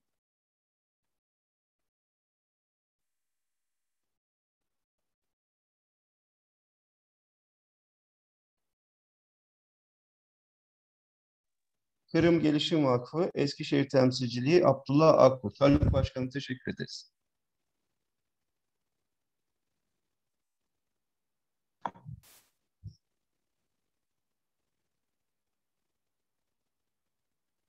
Buyurun başkanım. Çok Ses değerli açın. başkanlarım ve katılımcılar, hepinize hayırlı akşamlar. 18 Mayıs Kırım sürgününü unutmadık, unutmayacağımız ve unutturmayacağımız. 18 Mayıs 1944 gecesi Kırım'daki Tatar soydaşlarımızı 15 dakika içinde topladılar ve yük ve hayvan vagonlarına yükleyip bilmedikleri bir sürgüne yolculuğa çıkardılar. Orta Asya, Sibirya çöllerine sürdüler. Kırım davası için Kırım'daki soydaşlarımıza maddi, manevi yardımcı olan tüm arkadaşlarımıza teşekkür ederim. Hepinizin gecesi hayır olsun. Hoşça kalın. Sağ olun Abdullah Başkanım. Kırım Gelişim Vakfı Ankara Temsilciliği Sayın Begüm Mermeroğlu. Buyurun Begüm. Herkese iyi akşamlar. Soykırım nedir? Soykırım, bütün bir insan topluluğunun var olma hakkının inkar edilmesidir. Soykırım nedir? Grubun fiziksel varlığını tamamen ya da kısmen ortadan kaldıracağı hesaplanarak, öngörülerek yaşam şartlarının kasten değiştirilmesidir. 1930'larda kısmi sürgünlerle başlayan ve 18 Mayıs 1944 sabahı soykırım şeklinde bürünen Sovyet Sosyalist Birliği tarafından yurttaşlarımıza yapılan zulüm bizlerce soykırımdır. Basit bir sürgün ya da sadece bir grubun bir yerden diğer bir yere göçü olarak değerlendirilmemelidir. Bunun soykırım olduğunu ve planlı bir şekilde bugün dahi uygulandığının, Kırım Tatarlarına taşınmaz edilme hakkının dahi verilmediğini, eğitime, suya, sağlığa ve diğer sosyal haklara ulaşımının halen engellendiğini hatırlatmak isteriz. Yani bütün soydaşlarımıza yönelik olarak gerçekleştirilen soykırım halen devam etmektedir. Peki bizler ne yapmalıyız? Bizler bunu bir sürgün değil, bunun bir soykırım olduğunu tüm dünyaya daha yüksek sesle haykırmalıyız. Bunun bir soykırım olduğunu tüm dünyaya daha yüksek sesle haykırarak ne yapmalıyız? Geleceğimizi teminat altına almalı, geleceğimizi, gelecek nesillerimizi kurtarmalıyız. 1944 yılında 18 Mayıs'ta o kara 3 günde ve devamında ölen binlerce yurttaşlarımızı saygıyla anıyorum. Sağ olun. Teşekkür ederiz Begüm Hanım. Kırım Gelişim Vakfı İstanbul Temsilcisi Sayın Işıl Gözdeveli. Tüm saygılı başkanlarımı İstanbul'dan saygılar ve selamlar sunuyorum. 2014 yılında Putin tarafından bir kez daha işgal edilen vatanımdan hala soydaşlarım çıkartılmaya çalışılmaktadır. Zalimliklerine direnenleri kaçırmak, hapsetmek ve öldürmek suretiyle susturmaya çalışan Moskova yönetiminin halkımıza yapmış olduğu kanlı zulümlerin zirve noktası olan 18 Mayıs 1944 tarihini unutmadık. Unutmayacağız ve unutturmayacağız. Düşmanla işbirliği suçlamasıyla sürgüne gönderilen halkımıza yapılan soykırım tarihin en karanlık olaylarından biridir ve insanlık tarihine de kanlı bir sayfa olarak eklenmiştir. 1967 yılında Kırım Tatarlarına yapılan suçlamalar kaldırılmış olsa bile halkımızın vatan Kırım'a dönmesi engellenmeye devam edilmiştir. Kırım Tatar halkımızın iadesi için yaptıkları talepler sürekli göz ardı edilmiş ve bunu kamuoyu önünde ifade edenler AGB tarafından acımasızca cezalandırılmışlardır. Kırım sürgününün 77. yıl dönümünde sürgün sırasında hayatlarını kaybetmiş olan soydaşlarımızı ve işgal şehitlerimizi rahmetle anıyor, insanlığın yüz karası olan bu sürgünde imzası olan tüm Rus zalimlerini nefretle lanetliyorum. İyi akşamlar. Teşekkür ederiz Işıl Hanım. Polatlı Kırım Türkleri Kültür ve Dayanışma Derneği Başkanı Ali Sait Temurer. Ali Sait Başkanım buyurun. Buradayım Sayın Namık Başkanım, sesim geliyor mu? Geliyor, buyurun başkanım. Öncelikle herkesi saygı ve sevgiyle selamlıyorum. 77. yıl dönümünde sürgünde vefat edenleri rahmetle anıyorum. Ben o gün ne oldu ne olmadı onu herkes biliyoruz zaten.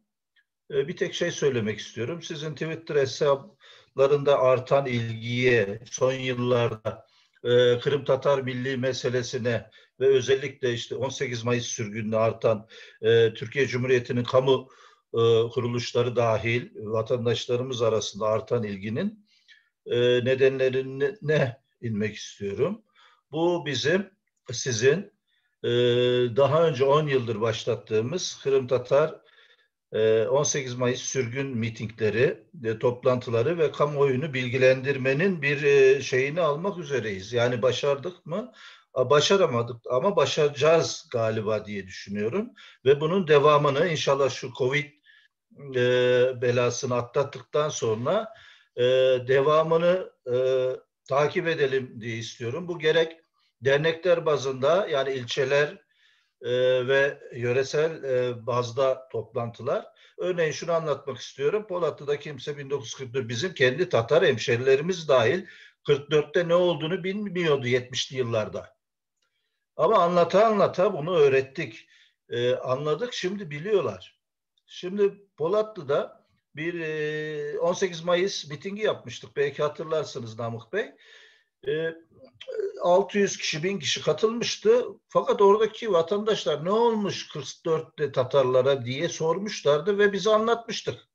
Yani o birlikte iç içe yaşadığımız diğer Tatar olmayan kesime karşı ve bizim de görevimiz aslında bu. Bunu anlatacağız. Yoksa özümüz çalıp özümüz oynanmayacağız. Bilemiz 1944 senesinde ne bokanın. Bunu herkese anlatmak gerek. Şunu aytaman Balaşak'a o mitinglerge katılmak gerek. Gerek il bazında, gerekse büyük Türkiye bazında, gerekse ilçe bazında. Bunları inşallah başaracağız. Sizin de emekleriniz sağ olsun. Herkesin emekleri sağ olsun. Herkese iyi akşamlar dileyim. Sağ olun. Çok sağ olun Sayın Başkanım. Ağzınıza sağlık. Vazifemiz çok. Evet, işimiz de çok. Çok sağ olun. Evet. Romanya Dobruca Kırım Göçmenleri Derneği adına Cezmi Karasu hocam. Buyurun Cezmi hocam. Şu anda platformda bulunan bütün teşkilat temsilcilerini saygıyla, sevgiyle selamlıyoruz.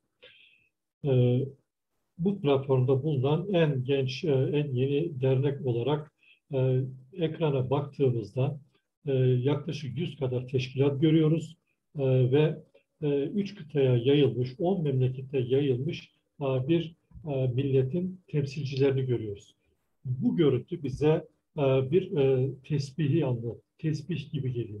O tesbih imamesi kopunca biz ana vatanımızdan yayıldık. O yayılmanın en acılı sayfalarından birisi 18 Mayıs 1944. Fakat Rus mezalimi 240 seneden beri hız kesmeden devam ediyor. Çarlık'ta da devam etti. Çarlık'ta ortaya çıktı. Sovyetler zamanında devam etti. Rusya Federasyonu olarak devam ediyor. Ve bu devam eden zulüm bizi ancak bir çeliğe su verme gibi sertleştiriyor, daha güçlü kılıyor. O mücadelenin içerisinde yaşayanların aziz ruhları bize ilham veriyor. Rus Çarlığı dağıldı, Kırım milleti, Kırım Tatar milleti ayakta kaldı. Sovyetler Birliği dağıldı, biz ayakta kaldık. İnşallah Rusya Federasyonu dağılacak ve o küllerin üzerinden biz özgür Kırım'da bayrağımızı, şanlı bayrağımızı dalgalandıracağız. Bu vesileyle bu 240 senelik zulüm içerisinde hayatlarını kaybeden aziz şehitlerimizin hatıralarını saygıyla, rahmetle anıyoruz. Hepinize saygılar, sevgiler sunuyoruz. Hocam çok sağ olun. Teşekkür ederiz ve amin diyoruz duanızla hep birlikte. Sakarya Kırım Derneği adına Vefa Coşkun Başkanımız. Vefa Başkanım buyurun. Selamünaleyküm. Aleykümselam. 77 yıl önce bugün Sovyetler adına savaşan 50.000 Kırımlı vatan evladı ihanet yalanı ile suçlanıp 400.000 Kırımlı atalarımızın hayvan vagonlarına doldurulup 20 gün süren işkenceli ve çileli bir yolculuk sonunda sürgün edildi. Sürgünde kaybedilen 195.000 can. Buradaki amaç sadece korku. Biliyorlar ki Türk er geç ayağa kalkar ve tarihte olduğu gibi tekrar devlet kurar. Özet sadece bu. Ve sonuç, tüm engellemelere rağmen 1989 yılında 250.000 soydaşımız vatan Kırım'a tekrar kavuştu. Yine tekrar yaşanan 2014 27 Şubat yılında yapılan ilhak yine bu işin bir tekrarı niteliğinde. Sürgünlükte hayatını kaybeden soydaşlarımızın aziz ruhlarına saygı ve minnetle ayağa kalkacak zamanı bekle. Ey yüce Türk! Sakarya Kırım Türkleri adına Vefa Coşkun hayırlı akşamlar diliyorum. Teşekkür ederiz başkanım. Şefika Gaspralı Kadın İnisiyatifi adına Nur Şeker Kurnaz. Sayın Büyükelçim, Sayın Genel Başkanım, Sayın Teşkilat Başkanlarım, kıymetli katılımcılar, 77 yıl önce Kırım Tatarlarının vatanlarından koparılarak insanlık dışı koşullarda sürgün edilmelerinin acısı hala yüreğimizde tazedir. Bu sürgünün yol açtığı acılar asla unutulmayacak. Ebediyen insanlık tarihinin kara sayfalarında yer alacaktır. Stalin tek kurşun atmadan halkımızın yaklaşık %80'ini yok etti. Sürgün sürecinden sonra milli kimliğimiz, kültür ve medeniyetimiz kadınların ellerinde saklanarak bugünlere geldi. Bizler Gagasparalı Kadın İnisiyatifi olarak Kırım Tatar Milli Hareketi'nin bir parçasıyız. Şefika Gasparalı'yı örnek alarak çeşitli faaliyetlerde bulunuyoruz. Kadınlarımızın sosyal ve politik yaşama katılmalarını sağlamak, kadınlarımızı bir arada tutmak, kültür ve medeniyetimizi tanıtmak ve yaşatmak amaçlarımızın arasında. Bu doğrultuda yıl içinde çeşitli etkinlikler vesilesiyle kadınlarımızı buluşturmaktayız. Bir avuç halk değil, bir yumruk milletimiz. Bizler de çalışmalarımızla millet yumruğumuzu güçlendirmeye devam edeceğiz. Sürgün sırasında ve sürgün yurtlarında vatan hasretiyle hayata gözlerini yuman vatandaşlarımıza Allah'tan rahmet diliyorum. Vatan, millet, Kırım. Hepinizi saygıyla selamlıyorum. Teşekkür ederim. Teşekkür ederiz Nur Hanım. Tatar Siyaset Başkanı Sayın Ali İlkbaş. Ali İlkbaş Başkanım buyurun. Sağ olun efendim. Sayın Başkanım, kamera kapalı şu anda ama bilgisayarla mı bağlanıyorsunuz başkanım? Telefonda efendim de. Telefonda ekrana tıkladığınızda alt köşede kamera resmi olacak. Onun üstüne açacaksınız. Kendine atıyor. O zaman evet, ilk bağlantıda ayarlarda problem olmuş sanırım. Yok, buyurun evet. Başkanım. Buyurun. Efendim bu acılı akşamda sürgünde şehit olan bütün geçmişlerimize rahmet diliyorum. Böyle bir araya gelebildiğimiz için hepinize ayrı ayrı teşekkür ediyorum. Sayın misyon şeflerine de ve değerli bütün dernek başkanı arkadaşlarıma da katıldıklarından dolayı çok teşekkür ediyorum. Çok acılı bir tarih. Biz Kırım'a gittiğimizde Gaspra toplantısında onu orada bir kez daha yaşadık. Bugün de yaşıyoruz. Fakat bugün Kırım'da şehit olanların yanında halen kayıp olan kardeşlerimiz var. Başta sevgili Leyla Hanım'ın oğlu Ervin kardeşimiz var. Yani kimi zaman sağ olduğu noktasında duyumlar alıyoruz. İnşallah onun da sağlıklı bir şekilde ve diğer kardeşlerimizin de sağlıklı bir şekilde geri gelmesini bekliyoruz. Bu konuda da Sayın Cumhurbaşkanımızdan da bir girişim bekliyoruz. Evet, bunu da bu akşam hatırlatmak istiyorum.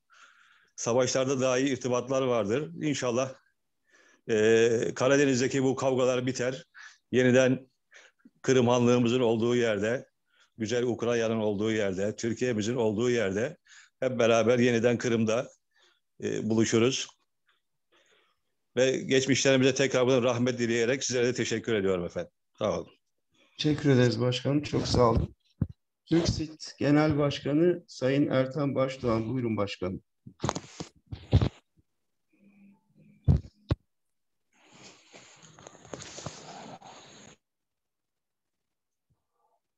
Ertan Başkanım.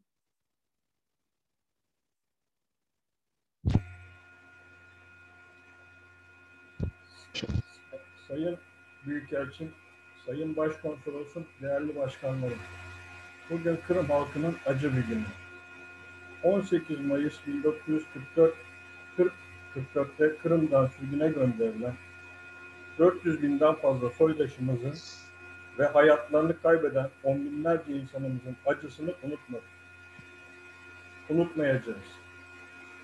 TürkSİT Uluslararası İş İnsanları Derneği olarak her daim Kırım Tatarlarının yanında olmaya devam edeceğiz. Bugün 18 Mayıs vesilesiyle sürgünde hayatlarını kaybeden şehitlerimizi rahmetle yad ediyoruz. Ruhları şad, mekanları cennet olsun. Kırım'ın makus talihinin yakın gelecekte değişeceğine olan mutlak inancımızla Kırım Tatarlarının ve özgür Kırım'ın geleceğine umutla bakıyoruz. Herkese sevgi, saygıyla selamlıyorum. Hayırlı akşamlar. Teşekkür ederiz başkanım. Kırım Türkleri Kültür ve Yardımlaşma Vakfı adına Tuncay Kalkay. Tuncay Bey buyurun.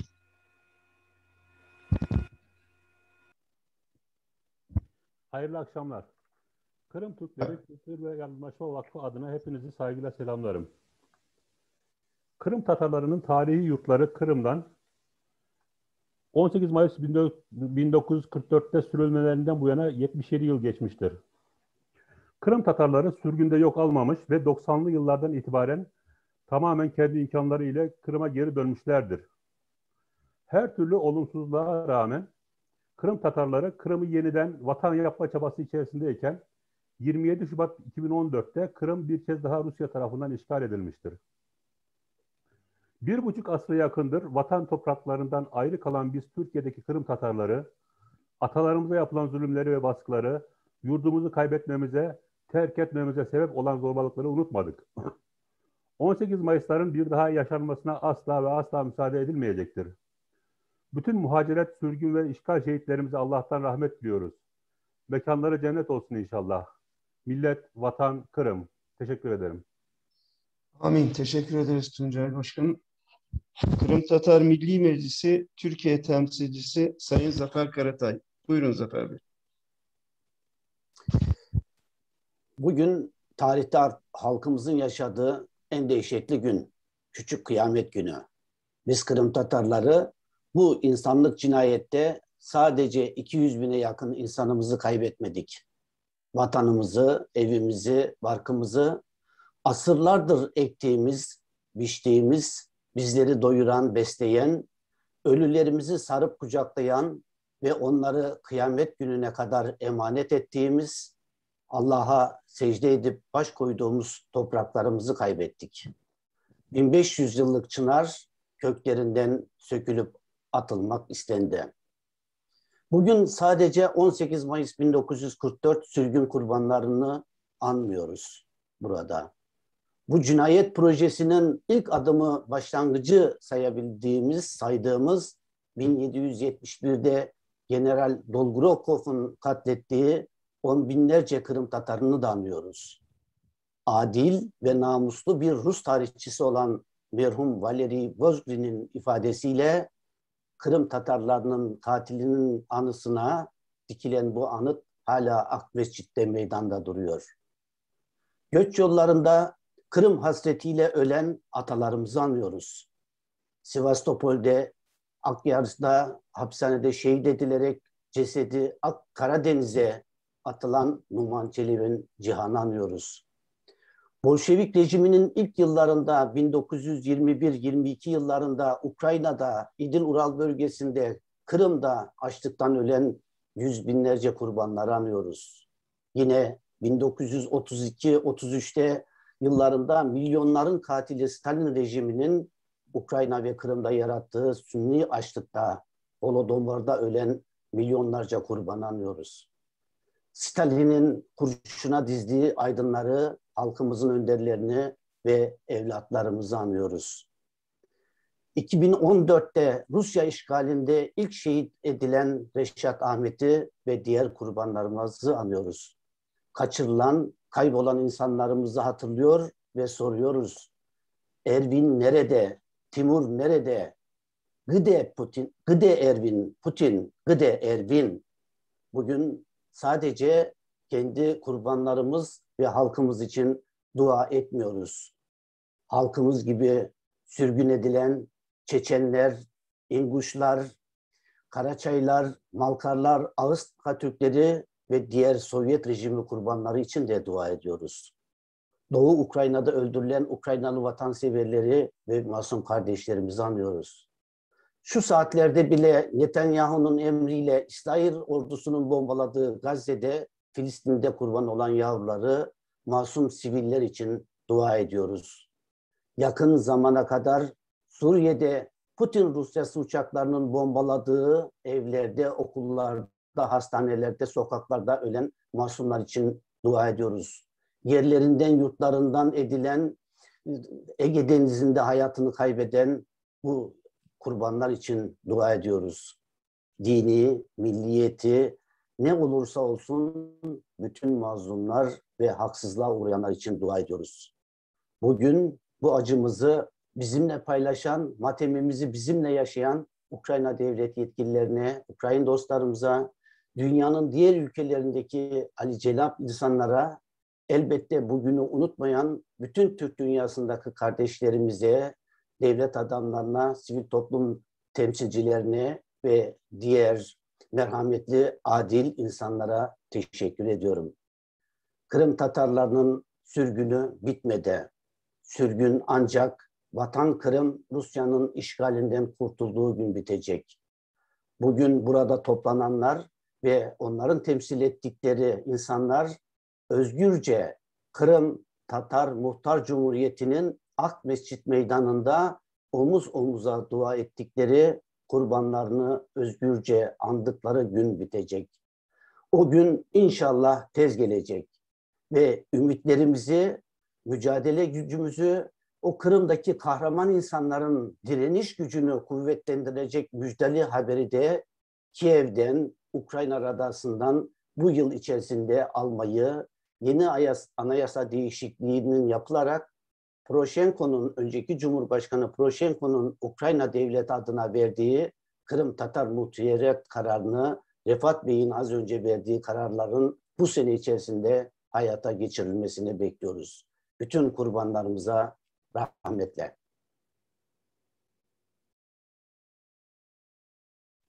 Emel Kırım Vakfı Başkanı ve Kırım Tatar Milli Meclisi Türkiye Temsilcisi Zafer Karatay, çok teşekkür ediyoruz.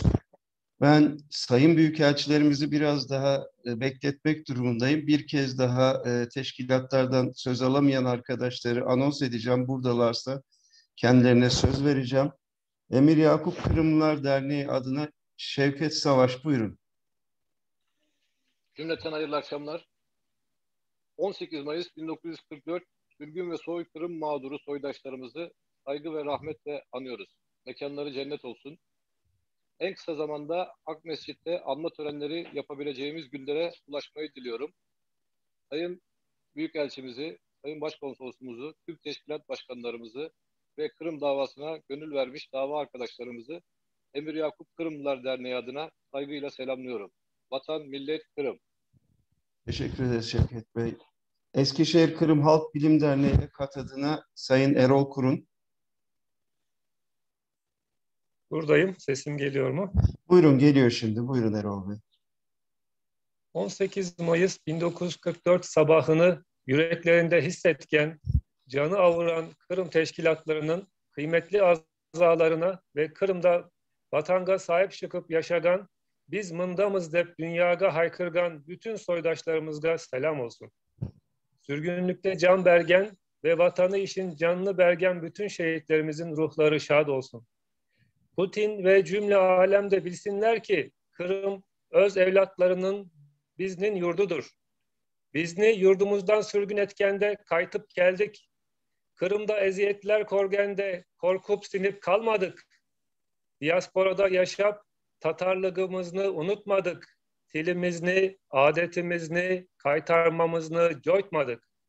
Eş vazgeçmedik biz. Bizler davamızdan eş dönmeyecekmiz. Kırım bizim hakkımız, hakkımızı alacakmız. Teşekkür ederiz Erol Başkanım. Çok sağ olun. Kırım Derneği Yalova Subaşı Şubesi adına Canan Neşeli. Canan Hanım buyurun. Sayın Büyükelçim, Sayın Başkanlarım, değerli soydaşlarımız, 18 Mayıs 1944 yılında Cani Stalin'in emriyle Kırım Tatarı canlarımız 15 dakikada evlerinden, yurtlarından koparılarak hayvan vagonlarında Orta Asya'ya, Sibirya'ya, Kırım'dan binlerce kilometre uzağa sürgün edilmiştir. Aileler birbirinden koparılmış, yollarda binlerce canımız maalesef ki vefat etmiş, gömülmelerine bile izin verilmemiştir. Yıllar sonra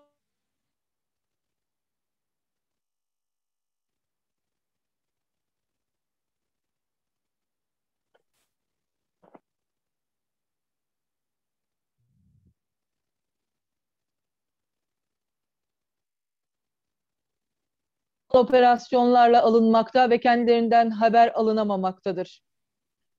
Bütün bu işkenceler ve zulümler Kırım Türklerini yok edememiştir, yok edemeyecektir. Rusya bir an önce Kırım'ı terk etmelidir ve Kırım'ı öz halkımıza bırakmalıdır. Tren vagonlarında ölen binlerce şehidimize Allah'tan rahmet diliyorum. 2014 yılından beri yine hayatlarını kaybeden vatandaşlarımıza Allah'tan rahmet diliyorum. Kırım Türk yurdudur ve Türk kalacaktır diyorum. Subaşı Altınova Kırım Türkleri Derneği adına Canan Batır Neşeli. İyi akşamlar diliyorum. Teşekkür ediyoruz Canan Hanım. Çok sağ olunuz. Değerli konuklar, değerli başkanlar, bizleri izleyen değerli kıymetli izleyiciler. Ukrayna Büyükelçisi Ekselansları Andriy Sibiga'yı ben mikrofona davet ediyorum. His Excellency Andriy Sibiga, Ukrainian Ambassador to Turkey. We are so welcome to be with us. Thank you very much. Çok teşekkür ederim. Hayırlı akşamlar. 18 травня – це день, коли ми вшановуємо пам'ять жертв депортації. Вже традиційно над усіма дипломатичними установами України в Туреччині приспущено державний прапор з жалібною стрічкою та майорять кримсько-татарські прапори. Україна вшановує пам'ять жертв депортації. Всі ми сьогодні кримські татари. Сьогодні ми розділяємо, і кожен з нас розділяє цей біль, і це також наш біль. І висловлюємо співчуття кожному і кожній сім'ї від понесених втрат. В Україні, як сьогодні вже інформував Рефат Ага, на найвищому рівні вшановується пам'ять жертв депортації за участю президента України. І я також хочу ще раз нагадати і повторити цю інформацію, що саме сьогодні, в цей день, президентом внесено до українського парламенту законопроект України про корінні народи як невідкладний. 18 Mayıs'ta tüm Ukrayna özellikle Kırım Tatar sürgünü kurbanlarını saygıyla anıyor. Artık geleneksel olarak bizim diplomatik misyonumuzda Ukrayna bayrağı matemi simgeleyen siyah kurdelli bir bayrak yere indirildi ve aynı zamanda Kırım Tatar bayrağı da Büyükelçimizde mevcut. Ukrayna bugün sürgün esnasında hayatını kaybeden kurbanları saygıyla anıyor, hatırları önünde saygıyla eğiliyor. Çünkü bugün hepimiz Kırım Tatarıyız. Orada ailelerini, babalarını kaybeden insanların acısını paylaşıyoruz ve gerçekten kendi ailesini kaybedenlere taziyelerimizi sunuyoruz.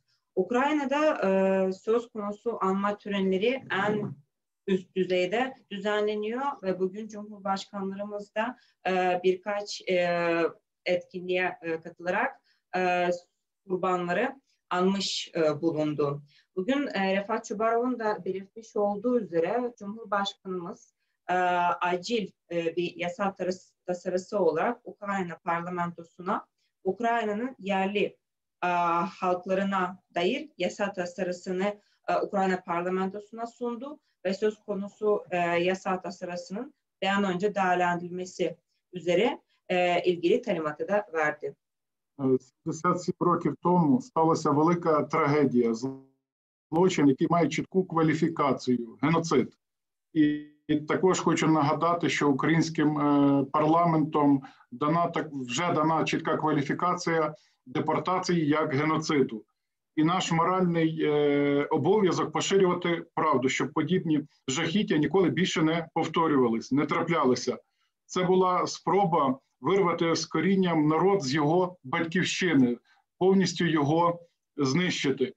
І сьогодні представник ЄТБ згадував про заходи, приурочені 75-м роковинам вшанування пам'яті жертв депортації. І я пригадую свою розмову з очевидцем, який пережив всі ці жахіття, з шановним паном Ваїд Мухтаровим. І це справді, ці спогади його стоять і сьогодні в мене перед очима. Хотів би також привернути увагу на заяву міністрів закордонних справ Люблінського трикутника. Це дуже тверда і сильна заява з чіткими оцінками цій історичній трагедії, цьому злочину. І в цьому місці я би хотів подякувати тимчасово повіреній Литви пані Вайді і послу Польщі в Анкарі Якобу Кумуху, тому що ця ініціатива наших посольств була, яка лягла в основу заяви міністрів закордонних справ Люблінського трикутника. І ми і надалі будемо активно працювати в напрямку визнання депортації геноцидом на міжнародній арені. Gitmiş gibi sene önce çok büyük bir trajedi yaşandı ve çok büyük bir suç işlendi. Uluslararası hukukta söz konusu suçun kesin bir neticelendirilmesi var. O da bir soykırımdı.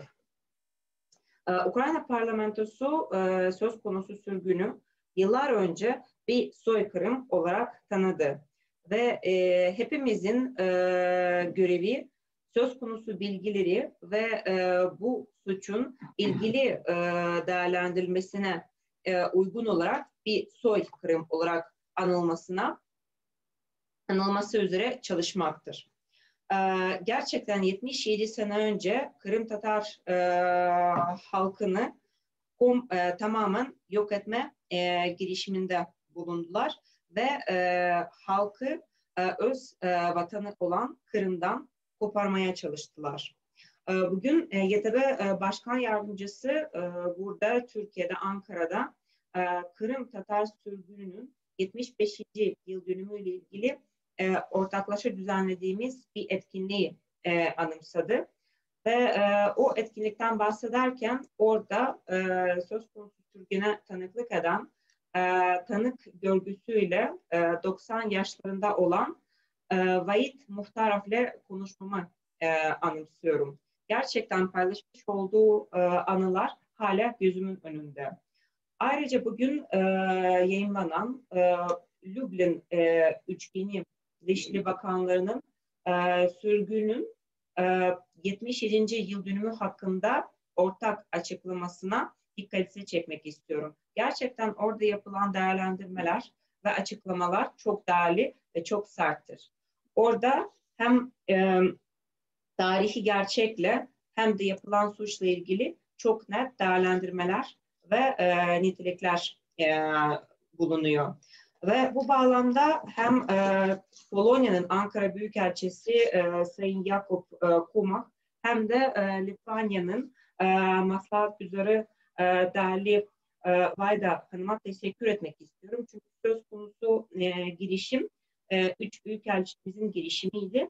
Ve söz konusu girişim bugün Dışişleri Bakanlıklarımızın paylaşmış olduğu ortak açıklama için bir temel oldu. Bizler de söz konusu sürgünün bir soykırım olarak tanınması üzere çalışmaya ve çabalarımıza sarf etmeye devam edeceğiz. На жаль, 7 десятків років після згаданого моторошного злочину вже наше покоління є свідком повторення подій минулого. Окупація Криму Росією поновила репресії проти кримських татар вже у новітній час. Посягання на життя та здоров'я, потурання прав людини, переслідування за переконання та вирозповідування, заборона діяльності меджлісу кримсько-татарського народу стали знову нормою в Криму. Проте такі дії держави-окупанта Росії є неприпустимими в сучасному світі і потребують адекватної відповіді міжнародної спільноти. Найефективнішою відповіддю стане деокупація Кримського півострова, і надзвичайно важливим буде наповнення практичним змістом функціонування Кримської платформи, яка покликана консолідувати зусилля міжнародної спільноти, спрямовані на наближення дати деокупації Криму. Ще раз вічна пам'ять жертвам депортації і вдячний за сильні промови всіх спікерів сьогоднішніх і всім країнам, які висловили солідарність сьогоднішньою жалобною подією.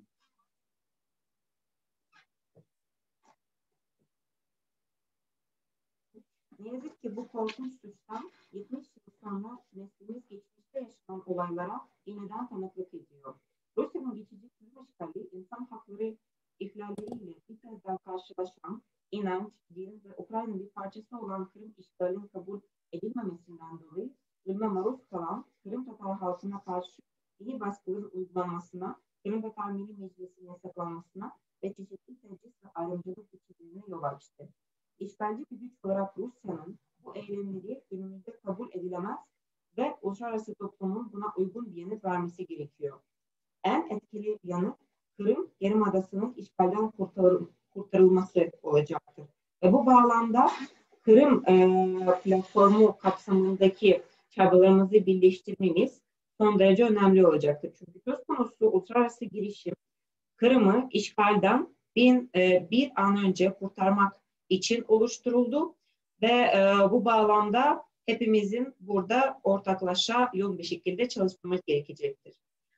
Tekrar 1944'te sürgünden dolayı kurban düşen tüm kurbanların anısına onları saygıyla ve rahmetle anıyorum.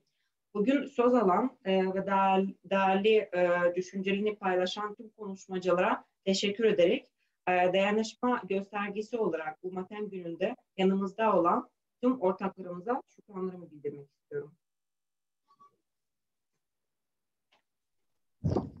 Thank you very much, His Excellency Ambassador. Teşekkür ediyoruz Sayın Büyükelçi. Evet, Ukrayna Kırım Tatar sürgününü soykırım olarak tanıyan ilk ülkeydi. Kırım Tatar sürgününü soykırım olarak tanıyan ikinci ülke ise bizleri milli davamızda hiçbir zaman yalnız bırakmayan ve 2001 yılını da Litvanya Tatarları yılı olarak ilan eden Litvanya Devleti. Bugün aramızda Ekselansları Litvanya Büyükelçiliği Maslahatgüzarı Vaida Stankiewicz de bulunmakta. Kendisi de az önce mesajla ulaşıp bir iki cümle söz istedi. Vaida Hanım buyurun. Her Excellency Lithuanian Charge the Affairs Vaida Stankiewicz. Please, microphone is yours. Thank you very much. Dear leaders of Crimean Tatar associations in Turkey and other countries, Your Excellency Ambassador of Ukraine, Andrei Sibiha, thank you very much for inviting me to this event of Crimean Tatar family. And I'm very appreciative for this invitation.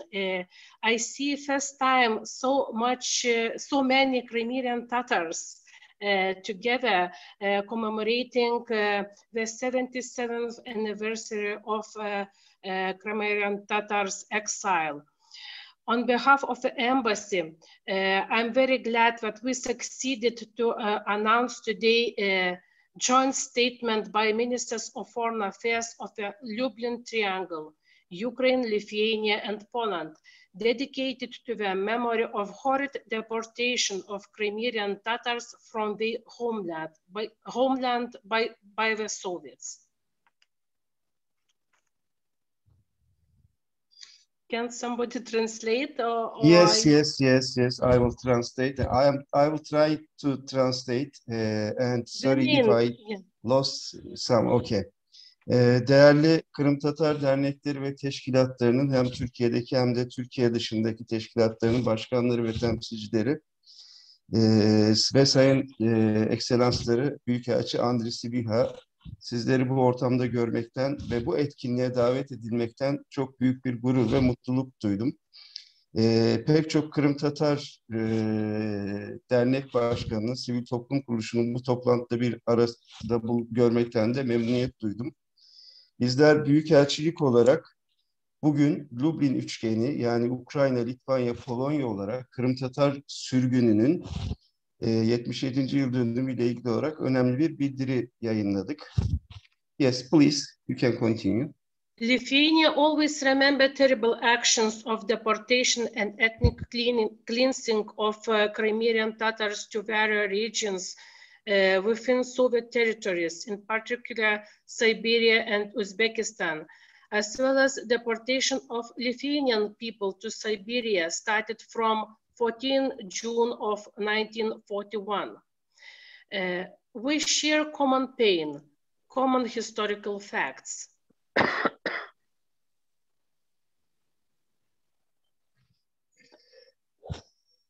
Litvanya her zaman Kırım Tatarlarının sürgünü ve Kırım Tatarlarının uğratılmış olduğu etnik soykırıma hatırlıyor. Aynı şekilde 11 Haziran 1941'de Litvanyalılar da tıpkı Kırım Tatarları gibi Sibirya ve Rusya'nın iç bölgelerine sürgün edilmişlerdi ve soykırıma uğratılmışlardı. Bizim ortak tarihi acılarımız ve hatıralarımız bulunmakta. Yes, please, Vayda. Currently, we need more and more to talk about these historical facts, about tragedies of full families, part of our societies, and be vocal with these joint statements and with such events, in order to remind historical facts that nobody could rewrite. Her iki halkın da yaşadığı bu trajediler ve zulümleri çokça konuşmalı ve bunları bu gibi etkinliklerle dünyaya anlatmalıyız. Yes, please. And it's important to our young generation to know the truth and that such a genocide will never repeat in the future. Taking the opportunity, I wish Crimean Tatars to be resilient, to build stronger ties within Tatar communities in Turkey and in other countries, to keep the culture, history, heritage alive. And also taking this opportunity, I once again repeat that Lithuania condemns Russia's temporary occupation of Crimea, and we make efforts to strengthen international response on this fact. We also constantly support Ukraine's efforts to ensure territorial integrity and sovereignty. Teşekkür ederim. İyi akşamlar. Thank you very much Vayda Hanım. Vayda Hanım şu şekilde devam etti. Genç nesillere de uğramış olduğumuz bu soykırımları ve zulümleri mutlaka öğretmeliyiz ki gelecekte bir daha tekrar etmesin.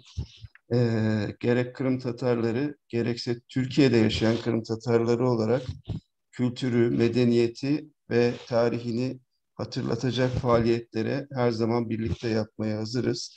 Litvanya, Rusya Federasyonu'nun 2014 yılında yapmış olduğu işgali hiçbir zaman tanımadı. Kırım'ın Ukrayna'ya dönmesi ve Ukrayna'nın toprak bütünlüğünün tekrar sağlanması için çabalarına devam ediyor. Bu konuda uluslararası toplumun Rusya üzerine baskı kurması için de bütün gayretlerini gösteriyor. Hepinize çok teşekkür ediyoruz. Thank you very much, Her Excellency. We are very glad to see you here and wish to see in other activities like this. Thank you very much. Thank you. Kıymetli misafirler, değerli katılımcılar, bugün 18 Mayıs 2021, sürgünün 77. yılı. Bizler bu sürgünü asla unutmadık. Özellikle diasporada yaşayan bizler ne sürgünü, ne 1783'ü ve 1783 sonrası bizim atalarımıza yapılan soykırımları ve zulümleri, ne Kırım'da kalan kardeşlerimize yapılan katliamları, ne Kırım Tatar Demokratik Halk Cumhuriyeti'nin yıkılışındaki faciaları her zaman ruhumuzda, benliğimizde, aklımızda, kalbimizde ve beynimizde yaşadık. Ve yaşamaya, yaşatmaya da devam edeceğiz. Ne diasporada, ne Kırım'da, ne de dünyanın başka bir yerinde hiçbir Kırım Tatarı bu acılı geçmişi, bu acılı tarihi unutmayacak, gelecek nesillere de öğretmeye devam edecek.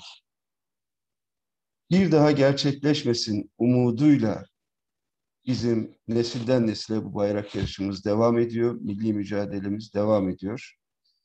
Allah gerek sürgünlükte, gerek sürgünlükten önceki bütün katliamlarda bizlere bu acıları yaşayan atalarımıza, rahmetlik olan hayatını kaybedenlerimize rahmet eylesin. Kıymetli teşkilat başkanlarımız, ekselansları büyükelçi, ekselansları Maslahat Güzar, Ukrayna'nın İstanbul Başkonsolosu Sayın Gaman, 18 Mayıs anma programımız burada sona ermiştir. Hepinize katıldığınız ve bizlere gösterdiğiniz, birlikte olduğunuz için çok teşekkür ediyoruz. Allah sürgün yollarında hayatlarını kaybeden, şehit olan bütün büyüklerimizin, atalarımızın ruhlarını gani gani rahmet eylesin. Mekanları cennet olsun.